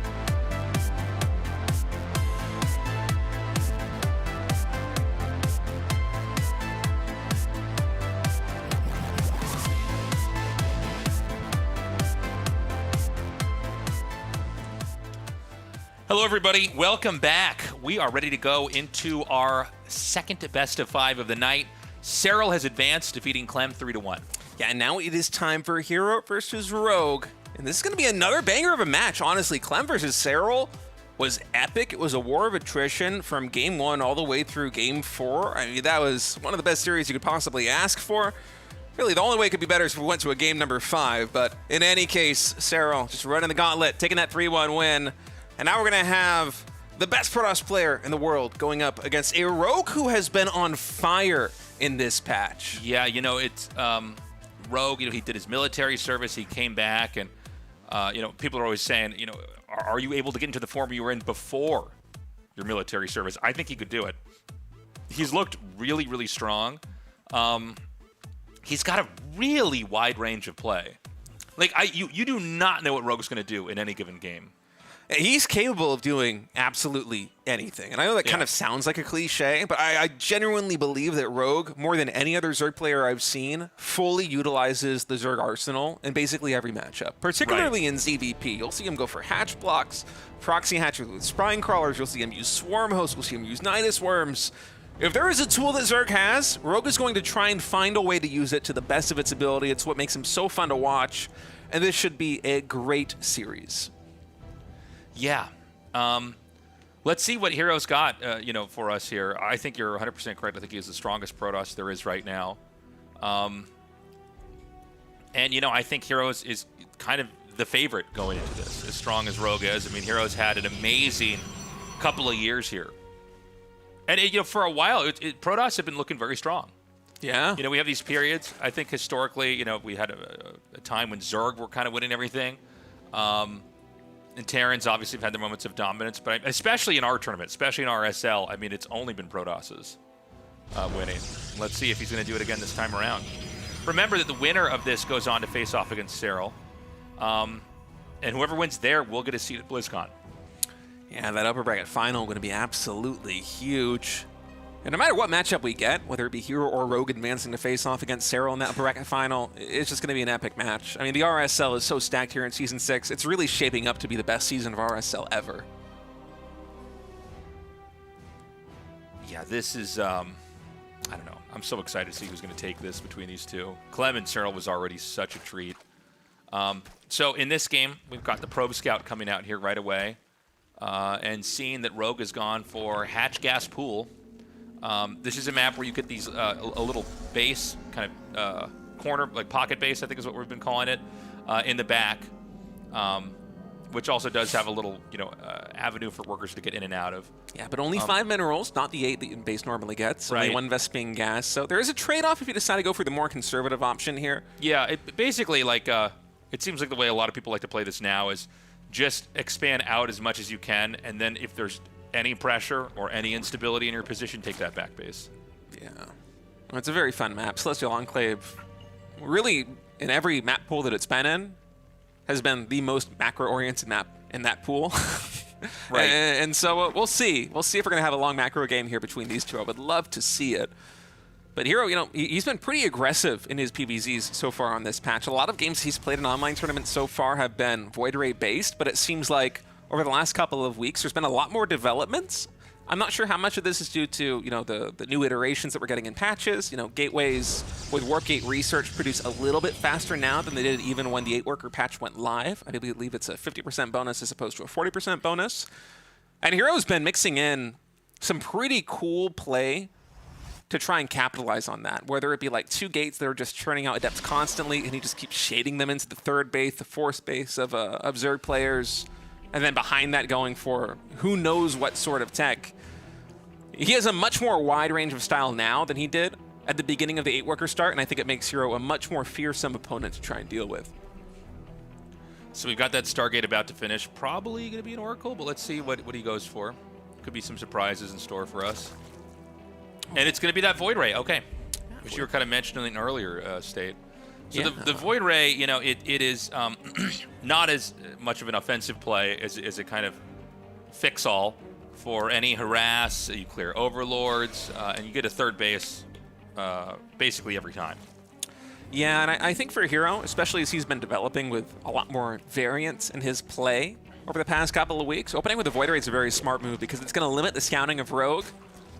And you never know how heavily a player like Hero is going to be going into the Void Rays. There will be an Oracle follow-up right now, but this doesn't mean that Hero won't go into, say, 2 or 3 Stargate Void after this 3rd base fully becomes online right now. The Void Ray, it's just kind of, as Tasteless said, a catch-all. It'll clear the Overlords. It'll limit the scouting of Rogue. It'll provide some sustained damage to keep that 3rd base alive. And the Oracles are going to gather some scouting information, get some harassment done for Hero. But we're still waiting to see what the big tech choice will be for our Protoss player. And with the Forge coming down, I'm imagining we'll have more gateways in the Twilight Council thrown down too in just a moment. It's looking like it might be a bit more of a gateway-focused style. Yeah, one thing about when you go for Void Ray is it never indicates what's going to happen next. It's actually why this opening, I think, is so strong. Oh, what's up, son? You thought you were blocking my scouting, Yeah. Hero. Where's your Void Ray god now? Oh, this is The sick. drone scout. Spots Look at the that. Forge. Sees everything. Sees no Twilight Council. And Hero's actually been churning out a couple of sentries. You going to send the Oracle back to kill it? I think you should, honestly. Yeah. Oh, Hero's going Oh. to reveal the sentries. I can attack 2 sentries. Oh. They're pretty sad against everything Yeah, except yeah. shields. This might be a sentry push coming out from Hero. He's making a 3rd one. I'm kind of surprised that he showed both sentries there to Rogue. I thought he would likely bring the Void Ray or the Oracle back and try I and think keep you the should sentries only show hidden. 1. Yeah. Well, right now, like, Rogue knows exactly where Hero's money went. It's unusual to show the sentries in a position like this one because Hero's continuing to make them. And there was a change in one of the recent iterations in StarCraft 2 where it now takes 2 biles for a Ravager to actually take out the force field. I believe the way it works is a bile reduces duration of a force field by half of the max duration. Yeah. So it's like minus 6 seconds or 7 seconds, whatever it is. 6, 7, Oh, 6, 7, Jesus. yes! It's whatever many seconds it is for a force field. It reduces that duration. And so Ravagers are still good against them with a bile. Not as strong as they used to be. But this is a crazy push coming out from Hero. And the Yeah. real firepower for this push, it's in the +1 Zealots. They will 2-shot Zerglings. So you kind of need Roaches to deal with this. Yeah. Yeah, it's an anti-Zergling push here. Double Robo. What a weird tech this has been. Okay, so he's going to come out now. Now, one thing about, moving Zealots and Sentries like this across the map, it moves really slow, so Zerg has a lot of time. And it's not even clear to me that Hero's going to commit with this. It almost looks like he bluffed. Yeah, it's almost like he's trying to bait Rogue into going into Roach Ravager's response to this. And then maybe the double Robo is supposed to churn out Immortals and build up to a later timing attack. That kind of seems like it's going to be the game plan here for Hero, but Rogue so far hasn't taken the bait. He's made a couple of safety Roaches, which you must do, but he didn't overcommit to them. Just the handful that you see on screen right there with 6 more in production. And there's a Spire in production. Yeah, Spire's about halfway done. And we have Immortals coming out 2 at a time. Now, I think this push has to basically hit before the Spire's done. Zerg is banking up. Actually, not banking up that much just yet. We've got a small Ling counterattack here. The Lings are going to see the double Robo. This is one of the funny things. It's like, I guess technically a Void Ray could kill all these Lings if they just stayed there, but yeah. Void Ray, not great in moments like that for taking out lots and lots and lots of little weak units. Yeah, the Spire's nearly done here for Rogue, but Hero has been so aggressively posturing with his army that Rogue hasn't had the time or the space to to build up the bank that I think he wanted. And actually, Rogue, it seems like he lost track of Hero's army right now because the Roaches are in the center. Yeah, okay, so he's just going to get an execution here off on these queens and drones. I mean, it's kind of crazy. He actually just kind of out-positioned him totally. The counterattack's going to come in here, and it really can't do anything. It's a very dangerous position here for Rogue. You know, you're caught out of position. You think that Hero went home, but he actually pivoted around to take out this expansion. Support Crawler against a recalled Oracle. Gets it to about half HP, but, you know, Rogue, he's reset down to 3 hatches. He's on a 3-base economy. Equal economies here between Protoss and Zerg. Really clean play from Hero. He basically got in there, he got the kill on everything, and then didn't have to trade on anything, and just recalls back home. One of the problems with trying to counterattack with Roaches and Lings in the way that this game is looking is that you have 2 Robos that are pumping out Immortals, so the Immortals just counter the Roaches. And as long as you have good, like SimCity, like positioning, you're not gonna have a hard time against Lings. And really good intuition by Hero, by the way. I don't think he actually spotted the Mutalisks, and he didn't even see the Spire until just now, but he already started Phoenix production because he only saw the Roaches and Lings there for Rogue. He intuited that it's likely going to be a Mutalisk follow-up. If he's not seeing Hydras, they're not seeing something else. And so the Phoenix production already starting here, but honestly, the SimCity kind of working against Hero in terms of the defense. You see the Stalkers, they have to move all the way around. Blink is not... Oh, did it just finish? It must have just finished, so... Finally now here able to get on top of those, but the Mew's getting a little bit more damage than I think they should. Yeah, Rogue not getting too much done right now. We're still waiting to see if Hero's going to try to push out again. It seems like Rogue's been really eager to try to counterattack or try to hit some position, but, you know, Hero's been buttoned up pretty tight. But, you know, these 2 hatches are going to finish the new 4th and the 5th base.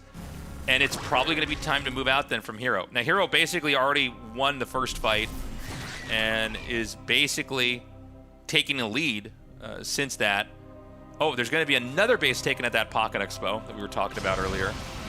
But, you know, Hero, he's 25 supply away from maxing out. It looks like he's actually supply blocked right now. But once those pylons finish, he is going to go out, no doubt.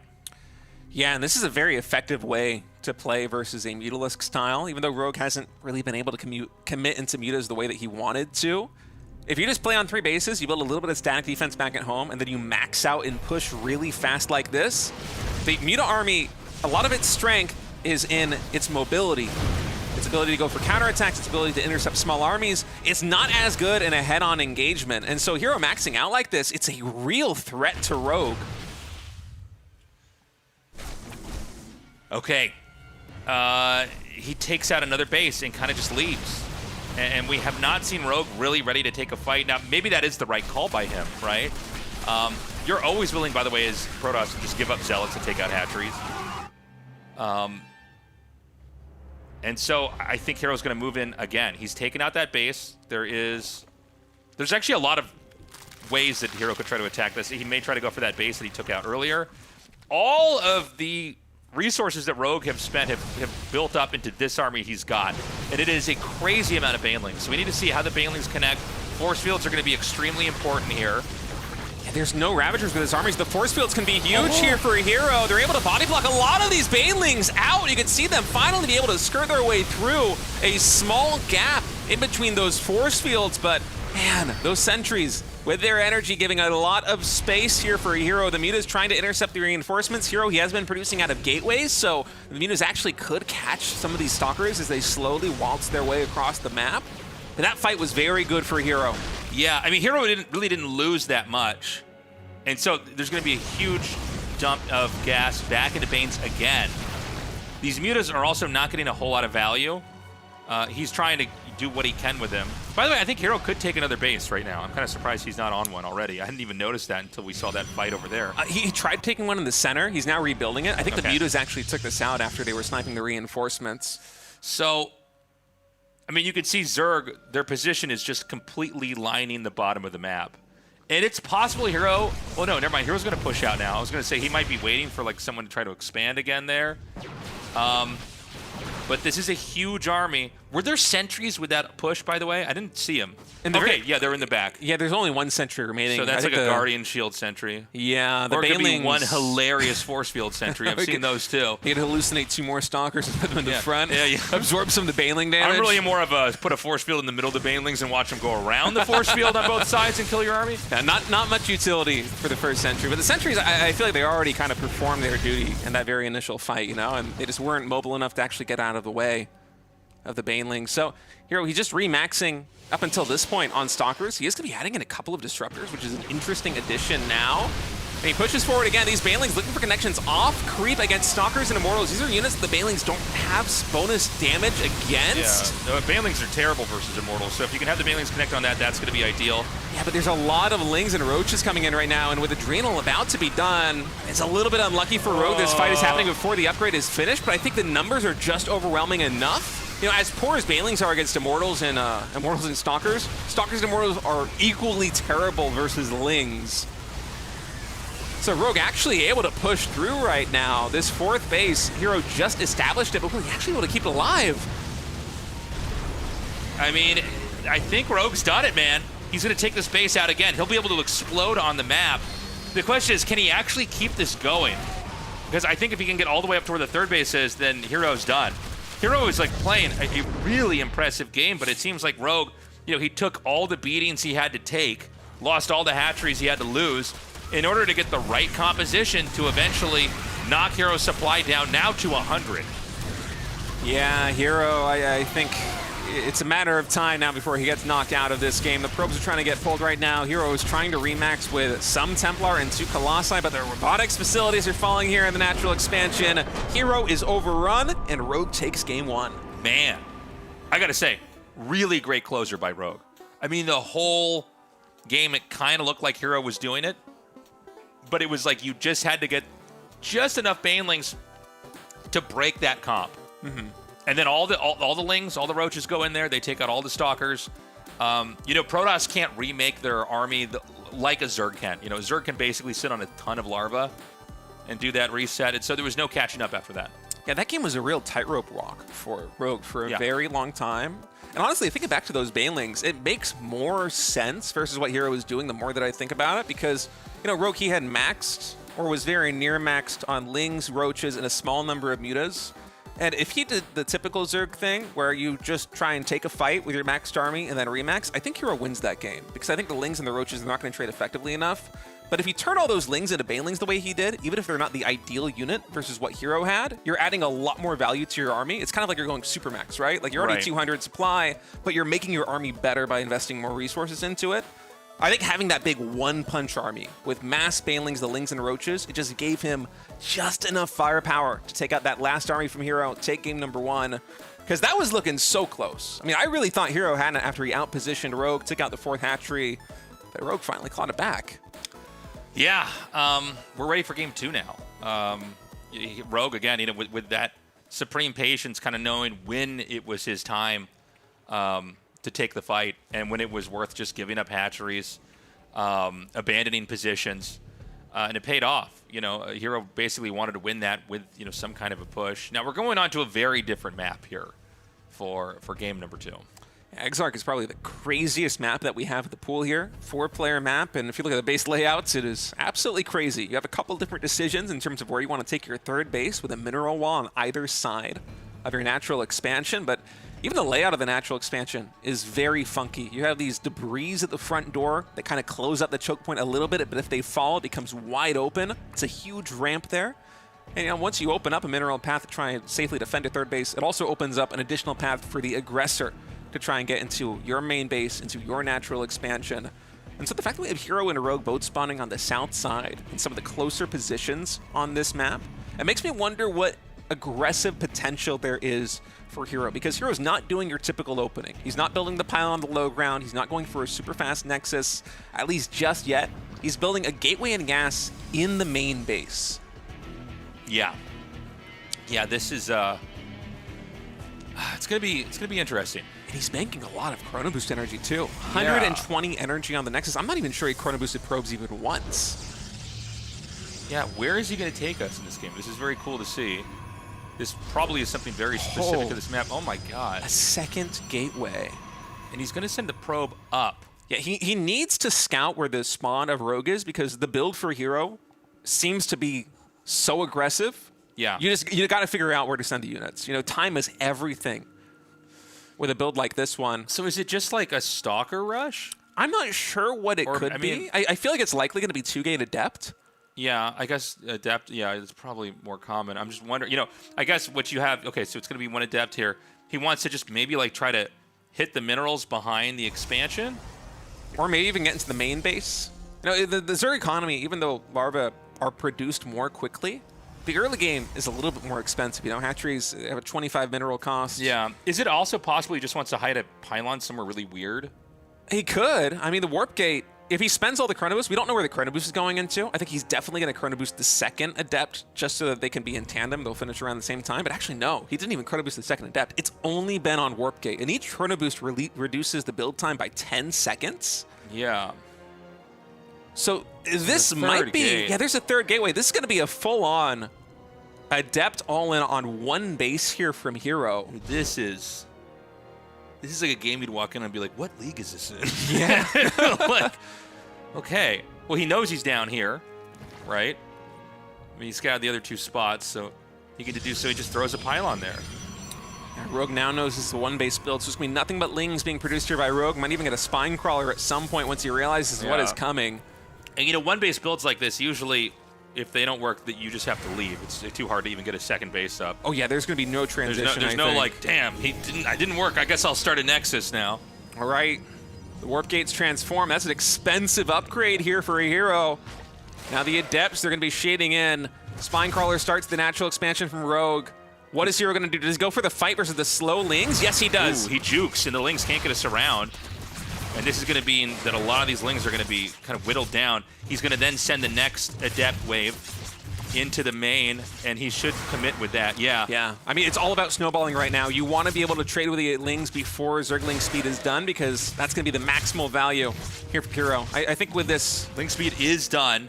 It's finished now. I think with this composition here for Hero, you need to snowball the number of Adepts. You need to have a critical mass, but I think Rogue might just have enough. The Lings, they get the surrounded right now. At least 2 Adepts are going to fall. More reinforcing here in the natural expansion.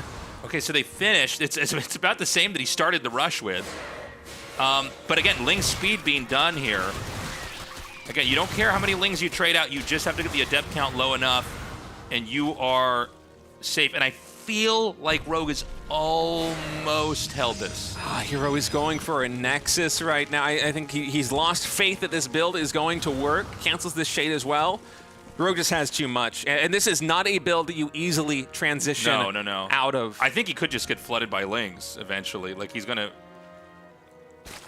basically, yeah, force a deny there. I mean, I didn't even think it would be possible to try to go for an expansion behind this. He might from like Hero. just have the minerals. He might know he's actually like pretty dead, right? Yeah, I mean, as long as he continues to shade in like this, it does make it quite difficult for Rogue to produce more drones. It's 22 drones to 24 probes right now, but Rogue is really thinking about the counterattack, and he actually is able to sneak out with those Lings. Does Hero realize? Does he commit to the shade? No, he doesn't. He thinks he's getting baited, right? So here we go. These Lings are going to come in. Oh, you need to recall the Adepts. I don't even know if there's energy for a recall right now in the main base. The Shade's going to come in here. The natural expansion. More Adepts are coming in. This actually looks okay for Hero. Yeah, I mean, he does a good job hugging the wall. Wow, okay. That could have been a lot worse. So now the Nexus is going to finish. Rogue is going to start at third base. The tempo of this game is weird. Yeah, this is just throwing everything I understand about PvZ off right now in terms of tempo and timings. As Hero's going to be moving out again. Robotics facility starts here for Hero. Rogue is going for a third base, starting to drone. Work account's nearly even. Okay, so the Wallen's going to get set up. Hero's actually doing it. He's actually being able to transition out of this. I didn't believe he was going to be able to get away with it. Yeah, it's kind of crazy. Okay, so... You know, now what? We're on a 2-base Protoss. Again, even getting the base up, it's a very tough game, right? Maybe he wants to go for a Warp Prism and try to do some harass. Maybe he wants to try to push. There is a third base location that's a little bit harder to control than the 2 bases that Zerg already got. Robotics facility here for Hero is done. It's going to be a Warp Prism to start things out. And I wonder where Hero is going to take his tech from here, because it's very difficult to go into Stargate this late. Usually, if you're going to be playing a Stargate style, you need to do it in the early game, and Rogue actually getting in with a Drone Scout again. He did it on Celestial Enclave with a Mineral Wall. This time he did it with the Pneumatic Tubes. Drone flies in here to Natural Expansion. Sees the Sentries again, too. And with additional gateways coming in for Hero, this is looking like almost a Soul Trains type push. You know, Immortals are starting up as well. And Rogue is catching wind of this very early on. It's only 43 drones. I don't think Rogue needs many more workers before he actually just has to go full gas into Army, you know? Right. If he just makes Roaches and Lings, I don't think there's too much aggressive opportunity here for Hero. Yeah. He's not going to get a ton done. This is also a map that's kind of hard to, like, harass anywhere. Yeah. Because the minerals are not in positions where you can, like, kind of drop and skirt away. You really have to have your Warp Prism exposed to a decent amount of damage to try to do anything. And we're seeing a lot more Lings get made. So he's already got a decent amount of Roaches. He's going to go into those Lings as well. And we're going to get the Ravagers coming up here. And I don't know, is Zerg just going to try to attack out here and push? It feels like they're both setting up for pushes. But if they can't both meet in the middle of the map, right, one of them has to be wrong. Yeah, I think Rogue is just anticipating the push from Hero. You know, if Hero decides to try and take a third base, that will probably be the cue for Rogue to go for some aggression. But I fully believe this is a defensive move by Rogue. And yeah, he's adding in 7 more drones. So he's just trying to feel out how much he can get away with economically and how much army he needs to actually deal with the push from here, because his Overlord has spotted quite a bit, but it hasn't seen the full picture, and now Rogue sees the army. Okay, so he's moving out. It's 2 Immortals, the Warp Prism, a couple Sentries. And it's all going to be about Protoss trying to position in a way where the Zerg can't, you know, completely smother this. Force Field's going to be able to section off those units there at the top of the ramp. Oh, the Biles are so good, though. Coupled with the surround from the Lings, the Biles get maximum splash damage on that army. I mean, that was already so much damage done. That was a perfect fight there for Rogue. And, you know, even though the Force Fields are available for Hero, if the Lings get a surround like that on a clump Protoss army and then the Bile rains down, I mean, Hero's just getting overwhelmed. Yeah, this, I think, is probably the end here. I mean, the Lings rounds are just too good. He wasn't able to, take advantage of Force Fields in any way. And now, you know, when this goes down, there's going to be nothing really to protect him. I guess he does have the 3 Immortals. So you never count them out. Immortals and Warp Prisms, I mean, there's nothing really that's better than that in the game. But the Robo's falling. He's going to pull probes. He needs to have something to block here. And again, this all kind of comes down to the risky decision to go for this crazy 1-base move that makes, you know, it's so hard to play from Protoss' perspective later on. Yeah, there's no amount of Warp Prism micro that's going to be able to overcome this deficit, I think. You could put like 3 partings in Archon mode right now and they would not be able to micro these Immortals all the way to safety. I mean, to Hero's credit, that was pretty incredible. All those Immortals were like 1 hit away from going down, but Rogue just with overwhelming numbers gonna take game number 2, and it's match point already after a very tricky opening by Hero. Yeah, I mean, this is kind of scary. I thought this was gonna be pretty close or Hero, favored going into this, but now it's Rogue 2-0 right now. Hero has to win 3 games in a row, or he is going to the losers bracket. Yeah, Rogue just looking so strong there in that game number 2. And Hero really coming out with a tricky build, going for the 3 Gateway Adept with Warp Gate. That was crazy. Which is expensive, by the way. I mean, they have to spend additional money for all of those Warp Gates now, right? So Hero going for this play. And also by Rogue, but it was impressive to me that, like, he was scouting for the main bases also with the Overlord. He didn't do the greedy thing where he just checked for the natural. It's like, okay, there's no Nexus. He didn't spawn here. I'm going to go to the next base. After he checked the natural, he then went to the main base like, I'm going up against Hero. Yeah. It could truly be anything. Yeah, that was a cool move by him. We got a plug, right? Yeah, okay. So, guys, if you're watching on Twitch or X or wherever else we're streaming, do us a favor and go to the YouTube and subscribe. We're trying to grow this. If you're watching on YouTube, obviously subscribe, like the video and everything. We've kind of deemed it, you know, by the way, our viewership on Twitch has been incredible. The live viewership on YouTube has been great, but we're trying to get more people to discover the VODs. Seems like we've locked in a lot of you guys that are on in the time zone that we're in, right? Mm-hmm. But the reality is most of the English-speaking world is not in this time zone, right? And so we're hoping we can find those people. Maybe they come watch us live, or if not, they can keep up with the tournament over there. So, yeah. And the way to do that is to engage with the video. We're going to take a short break. When we come back, we're going to continue on with this series of Hero versus Rogue.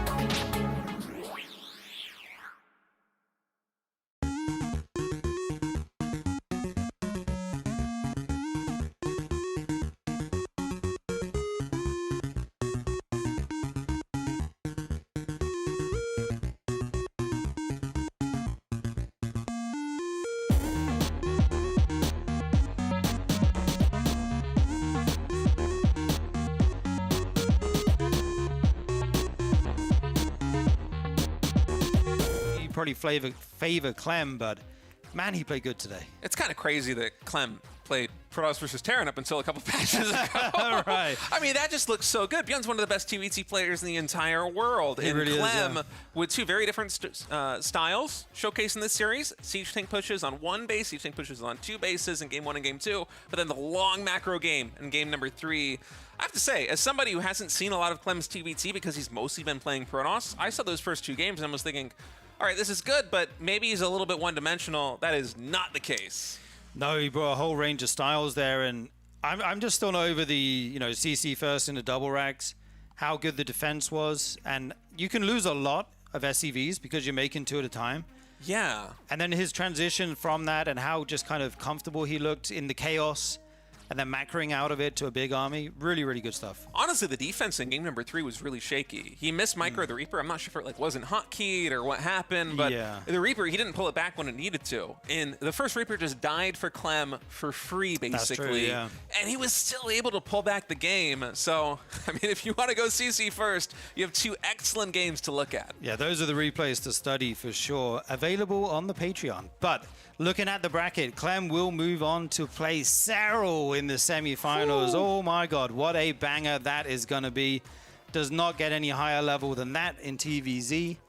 Absolutely looking forward to that. That'll be on August 2nd.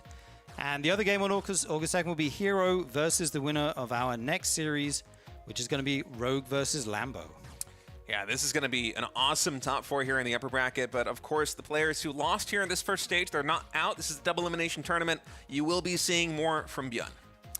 Yeah, indeed. Also, see the YouTube at ReviveSC2. Go over there, check it out, get your spoiler-free VODs. Chat with your fellow community members in the comments. Have some riveting discussion. And yeah, like, subscribe, all that good stuff. Help out the channel, help us grow this thing more. We are trying to get RSL to the masses. Yes, we are, and you can help us do that. Anyway, we're going to take a short break. When we come back, the second best of 5 of the day, it's going to be Rogue versus Lambo. We'll see you soon. Welcome back, everybody. Hope you're ready for the second best of 5 of the day. It's going to be Rogue versus Lambo in a ZVZ to decide who will be playing versus Hero in the next round. Yes, indeed. We'll see who'll be moving on. Clem wins the first series of the day, 3-0. Looking amazing in TVT, by the way. We were just talking about this in the break. Why? I mean, obviously he wanted to play Protoss, but he could have played Terran the whole time, it looks like. Yeah, hard to believe he ever didn't play TVT with the way that series looked. I mean, that was so impressive coming out from Clem. Yeah, still so top level in TVT. But now it's time to talk about Zerg. Yeah. It's going to be a Zerg versus Zerg here. 2 of the top guys in this matchup. Rogue, known by some as the GOAT. Or known as one by the GOAT. But let's talk about Lambo real quick, because I think prep tournaments suit him extremely well. Sure. And I think we're just kind of finding that out last season in the RSL, with him getting top 4 in his first RSL ever, and then getting out of groups here again. I think he looks so good when he knows who his opponent is, and he has time to come up with builds for each map and kind of make a tailor-made plan for his opponent. Yeah, Lambo is one of the smartest people in StarCraft 2, and it's one of the reasons why I enjoy watching his stream so much when he actually goes into these deep dives about his thoughts on the game, his thoughts on optimal play. I mean, Lambo is just absolutely brilliant. And so, him going up against Rogue here, it's going to be a lot of fun to watch because Rogue is the exact same way. Rogue is maybe the best player in terms of trying to plan a series in Korea of all time, in my opinion. I know that Mara was great, MVP was great back in the day. But Rogue historically, for my bucks, him playing in a prep tournament where he can just kind of devise a plan to take out his opponent versus him playing in a weekend tournament, it's night and day with this guy. Yeah, I would agree with that. I think both of these guys kind of shine in prep tournaments. And here we go. They've both had a lot of time to think about this, study their opponent, look at some of their old games. What did they die to? What did they beat? And come up with a plan here. The first map is going to be at Eternity's Edge.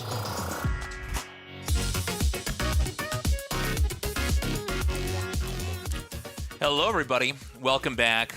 Let's continue on with this series, Hero versus Rogue. Yeah. Can Hero actually win a game, or is Rogue going to close us out 3-0? I want Hero to get on the board. I want a game 4. I want a game 5. I want a lot more StarCraft 2 between these two, because this has already been a really epic day. Clem versus Serral. There were some incredible matches between those two. And Hero Rogue, it's been delivering in its own way. The games have been pretty crazy, especially that game number 2 where Hero went for the 3-gate on 1 base. Yeah, that was But wild. I want some real battles between these two. They're capable of making such fun games. I want more StarCraft Tasteless. I want Hero to bring it back. It's too bad Hero Strat didn't work. That's one of those builds, if you do it and it works, you look so awesome, but then if it doesn't work, you look so stupid. All right, guys, we're going to go to Void Storm here for game number 3. Hero versus Rogue, continuing on. Winner of this series going to advance to the upper bracket final versus Serral. Just 2 steps away right now from the grand finals will be taking place for Season 6 at BlizzCon. These players would love to make it, but not there just yet. Here spawning down in the bottom right is the red Protoss player Rogue, the blue Zerg in the top left. And Hero already has shown some pretty unique, very sentry-focused styles in Game 1 and Game 2. Game number 1, he went for a +1 Zealot push with sentries, which kind of felt like a Wings of Liberty build, honestly. And then in game number 2, the Sentry Immortal follow-up was the transition out of a 1-base 3-gate Adept play. So our heroes pivoted very heavily into gateway units in the first 2 games, and it hasn't worked. And I think after that kind of approach flounders in the first 2 games, we can expect a mix-up from Hero moving on in the series. And, Rogue could do something kind of crazy here as well, right? Yeah. I mean, most of this is we've had to kind of cast this from a perspective of how is Rogue going to react to what Hero's doing. But, yeah, I mean, there's totally room for Rogue to kind of take the reins, right, and try to get in there and do something crazy for himself. Already a little bit of a difference for Hero in the 1-gate expand play. Game number 1, he went for the gasless expansion into the Nexus, which is a much more macro-focused opening. But here in game number 2, going for the gas first makes me think this might be core into Nexus. Which, if Hero does opt to go for that, it has a lot more aggressive potential in the mid-game on the back of Adepts. We'll see what the choice is going to be here for Hero. Yeah. So,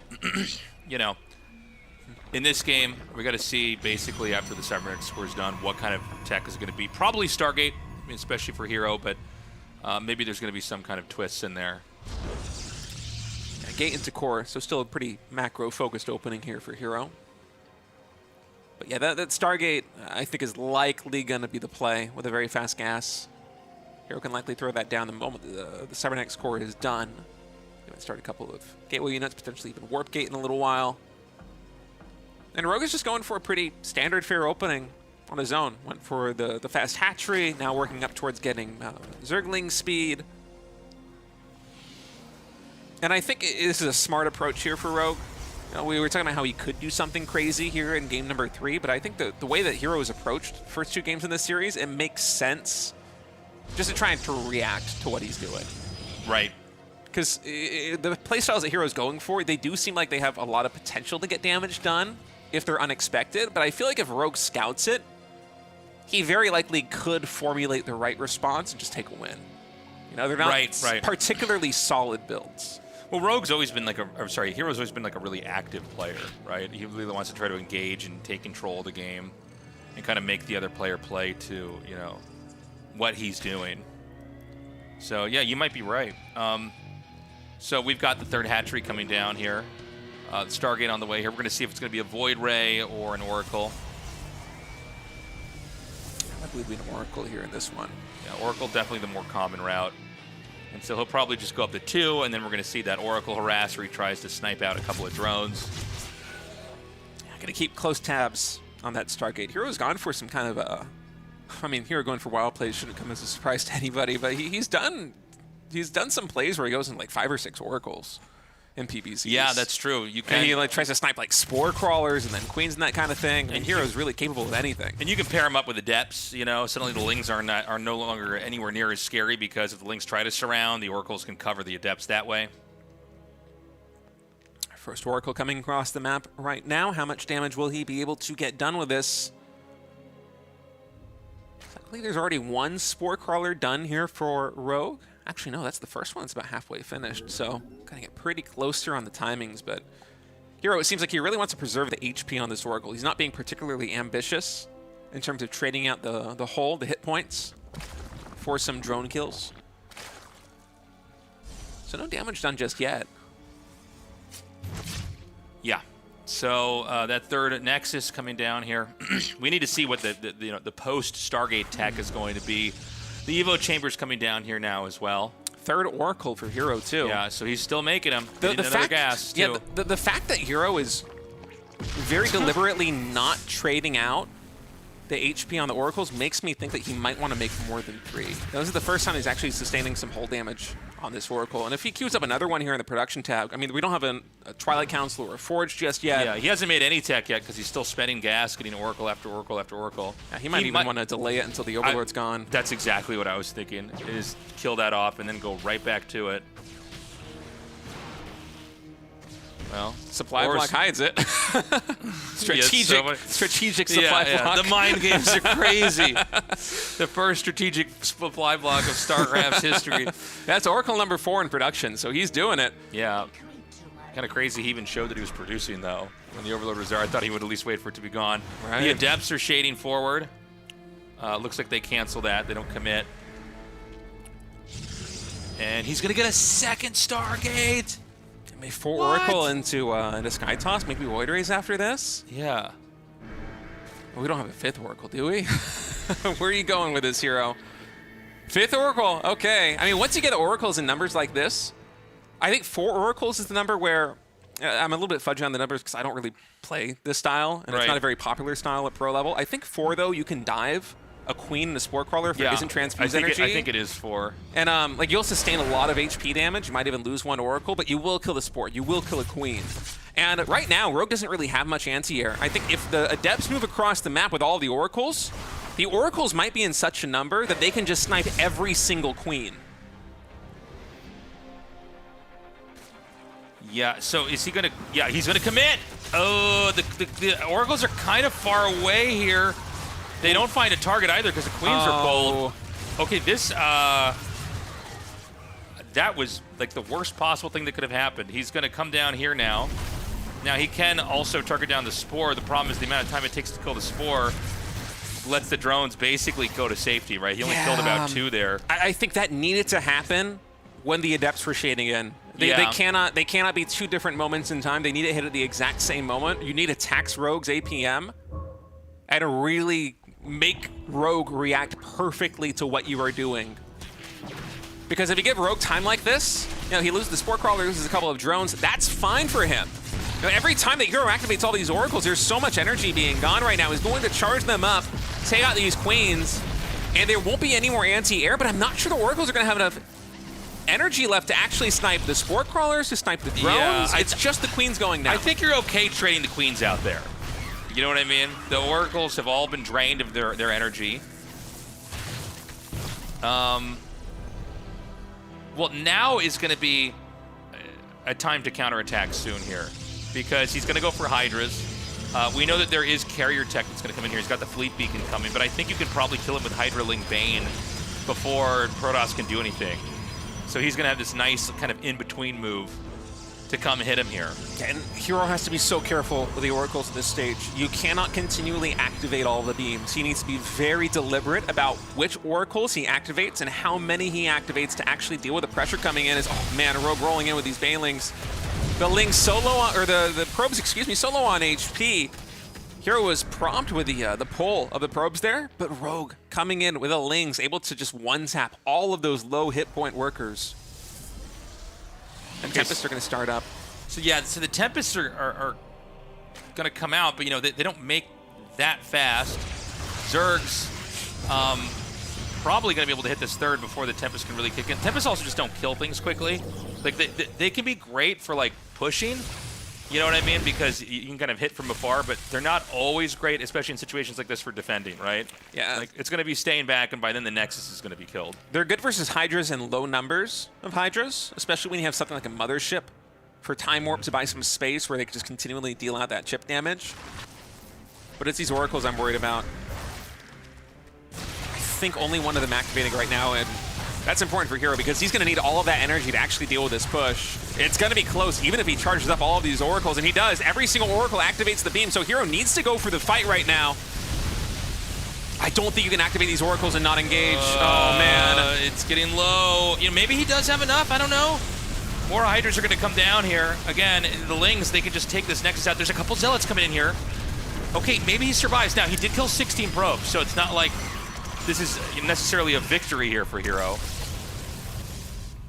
Hero just wanted a couple more units there on the ground before he engages. But the Oracles, you know, the energy is such a crucial resource right now. They are fully depleted.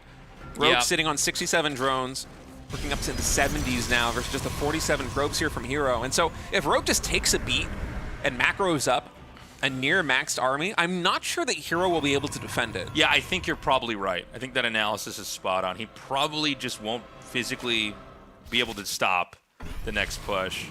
You know, it's funny, we get to kind of think about Oracles in a different way in a game like this, right? Like a lot of times you just sort of look at them and, you know, you go, all right, well, they're gonna kill drones until they run out of energy, and then, you know, they'll lay traps or tag stuff or whatever. But yeah, when you think of that Oracle energy as a defense resource, it's a very, very different story, right? I mean, 25 energy just to activate the beam. And against a player like Rogue, who is typically so active, moving in, trying to cause fights, trying to cause skirmishes, you have a situation like this one where Hero, even with just these Revelations, like the Revelations even feel a little bit expensive, although I suppose the Oracles aren't in such a high number right now. And he's going to go for Corruptors too, and that may be the trump card here. You know, once he has enough Corruptors, he can probably just wipe out the air, right? It's no longer about can the air units, you know, is there enough to damage coming out to defend everything? Yeah, and Hero is only just now getting up to full 3-base saturation. He's about to go to 66 workers in just a moment, or maybe to sit at 63 since the main base is starting to mine out. And I think he's kind of just got a camp with static defense. I'm not sure if there's a Templar Archives out just yet. Oh, there is. Yeah, Archons are much needed here to try and add some splash damage and keep those Corruptors away from the Tempest. And Void Rays also. I mean, you need that splash, or not splash damage, excuse me, you need the anti-armor damage of the Void Rays to try and stand a chance. But again, I look at the game, and the problem for me is that you see the mini-map, Rogue, the creep spread is phenomenal. He just took a 5th base. More drones are being created. He's going to go to 80-plus workers. The pressure is fully on Hero just to survive.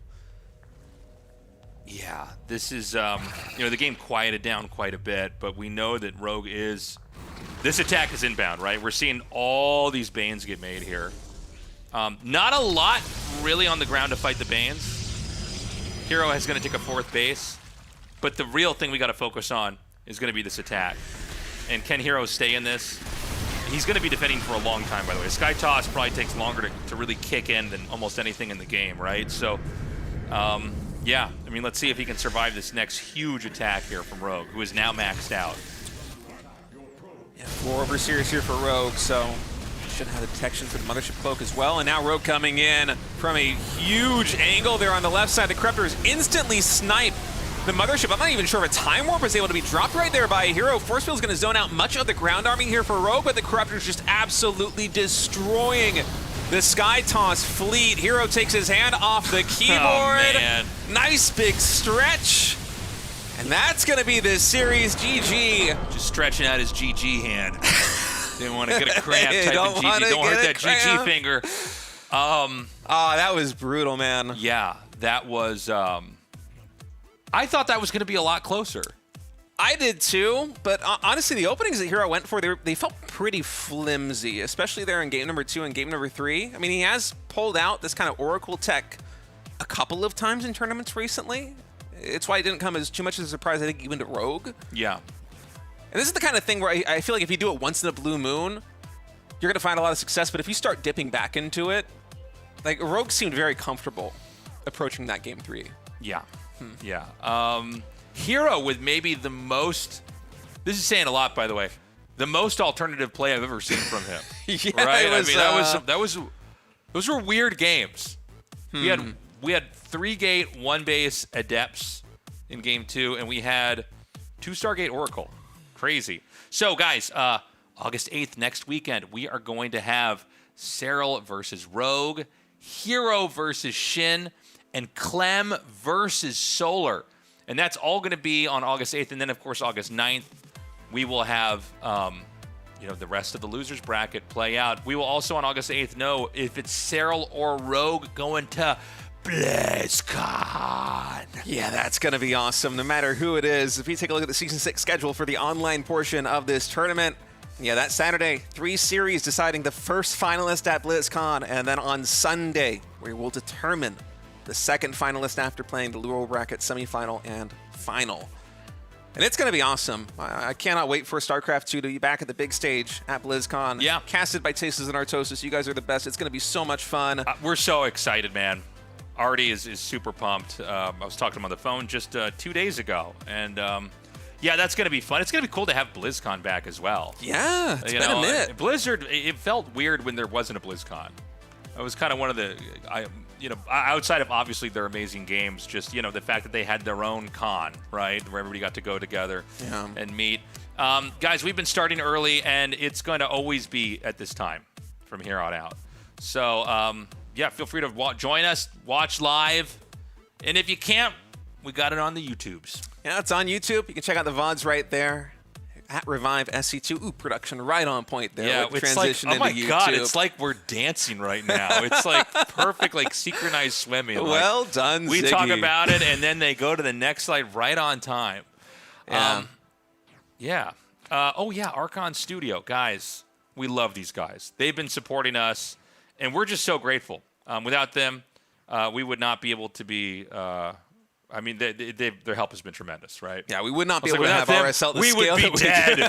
We would be in the dirt. No, but for real, Archon Studio, they've been with RSL from the very beginning. And what they're making, too, not just their support, which we love them for, but what they're making, the StarCraft tabletop miniature game, it looks awesome. I've seen YouTube videos about, build orders, because this is an actual game you can play. Right. It's cool as a collector's item. It's cool if you're a tabletop gamer. it's just excellent. So check them out. We'd really appreciate it. And if you guys haven't already, consider supporting us on Patreon. That's patreon.com/ReviveSC2. And the more you're willing to support us, the more engagement you get to have with the show, including voting on maps and players, all that stuff. Yeah, also get a 20% discount on tastelessthreads.com. It is such a steal. We're going shopping. Get the Patreon code out. It's hot now in summer. You might need some new T-shirts, I guess Tastosis shirt right there. And here's the thing. It's not going to be hot forever. Eventually, it's going to be wintertime. It's going to be cold, and you need your hoodie that you can wear inside the house. Well, good news. Tasteless Threads. It's got it all. Everything but pants. We don't have pants on there, but we've got everything. And no underwear. And no socks. Actually, we got to flesh this thing out, man. We got to fully gear up this merch. Guys, thank you so much for joining us. We are going to go ahead and end the show, and we will see you guys next weekend where we decide who the 2 finalists for BlizzCon are going to be. We love you. Bye-bye.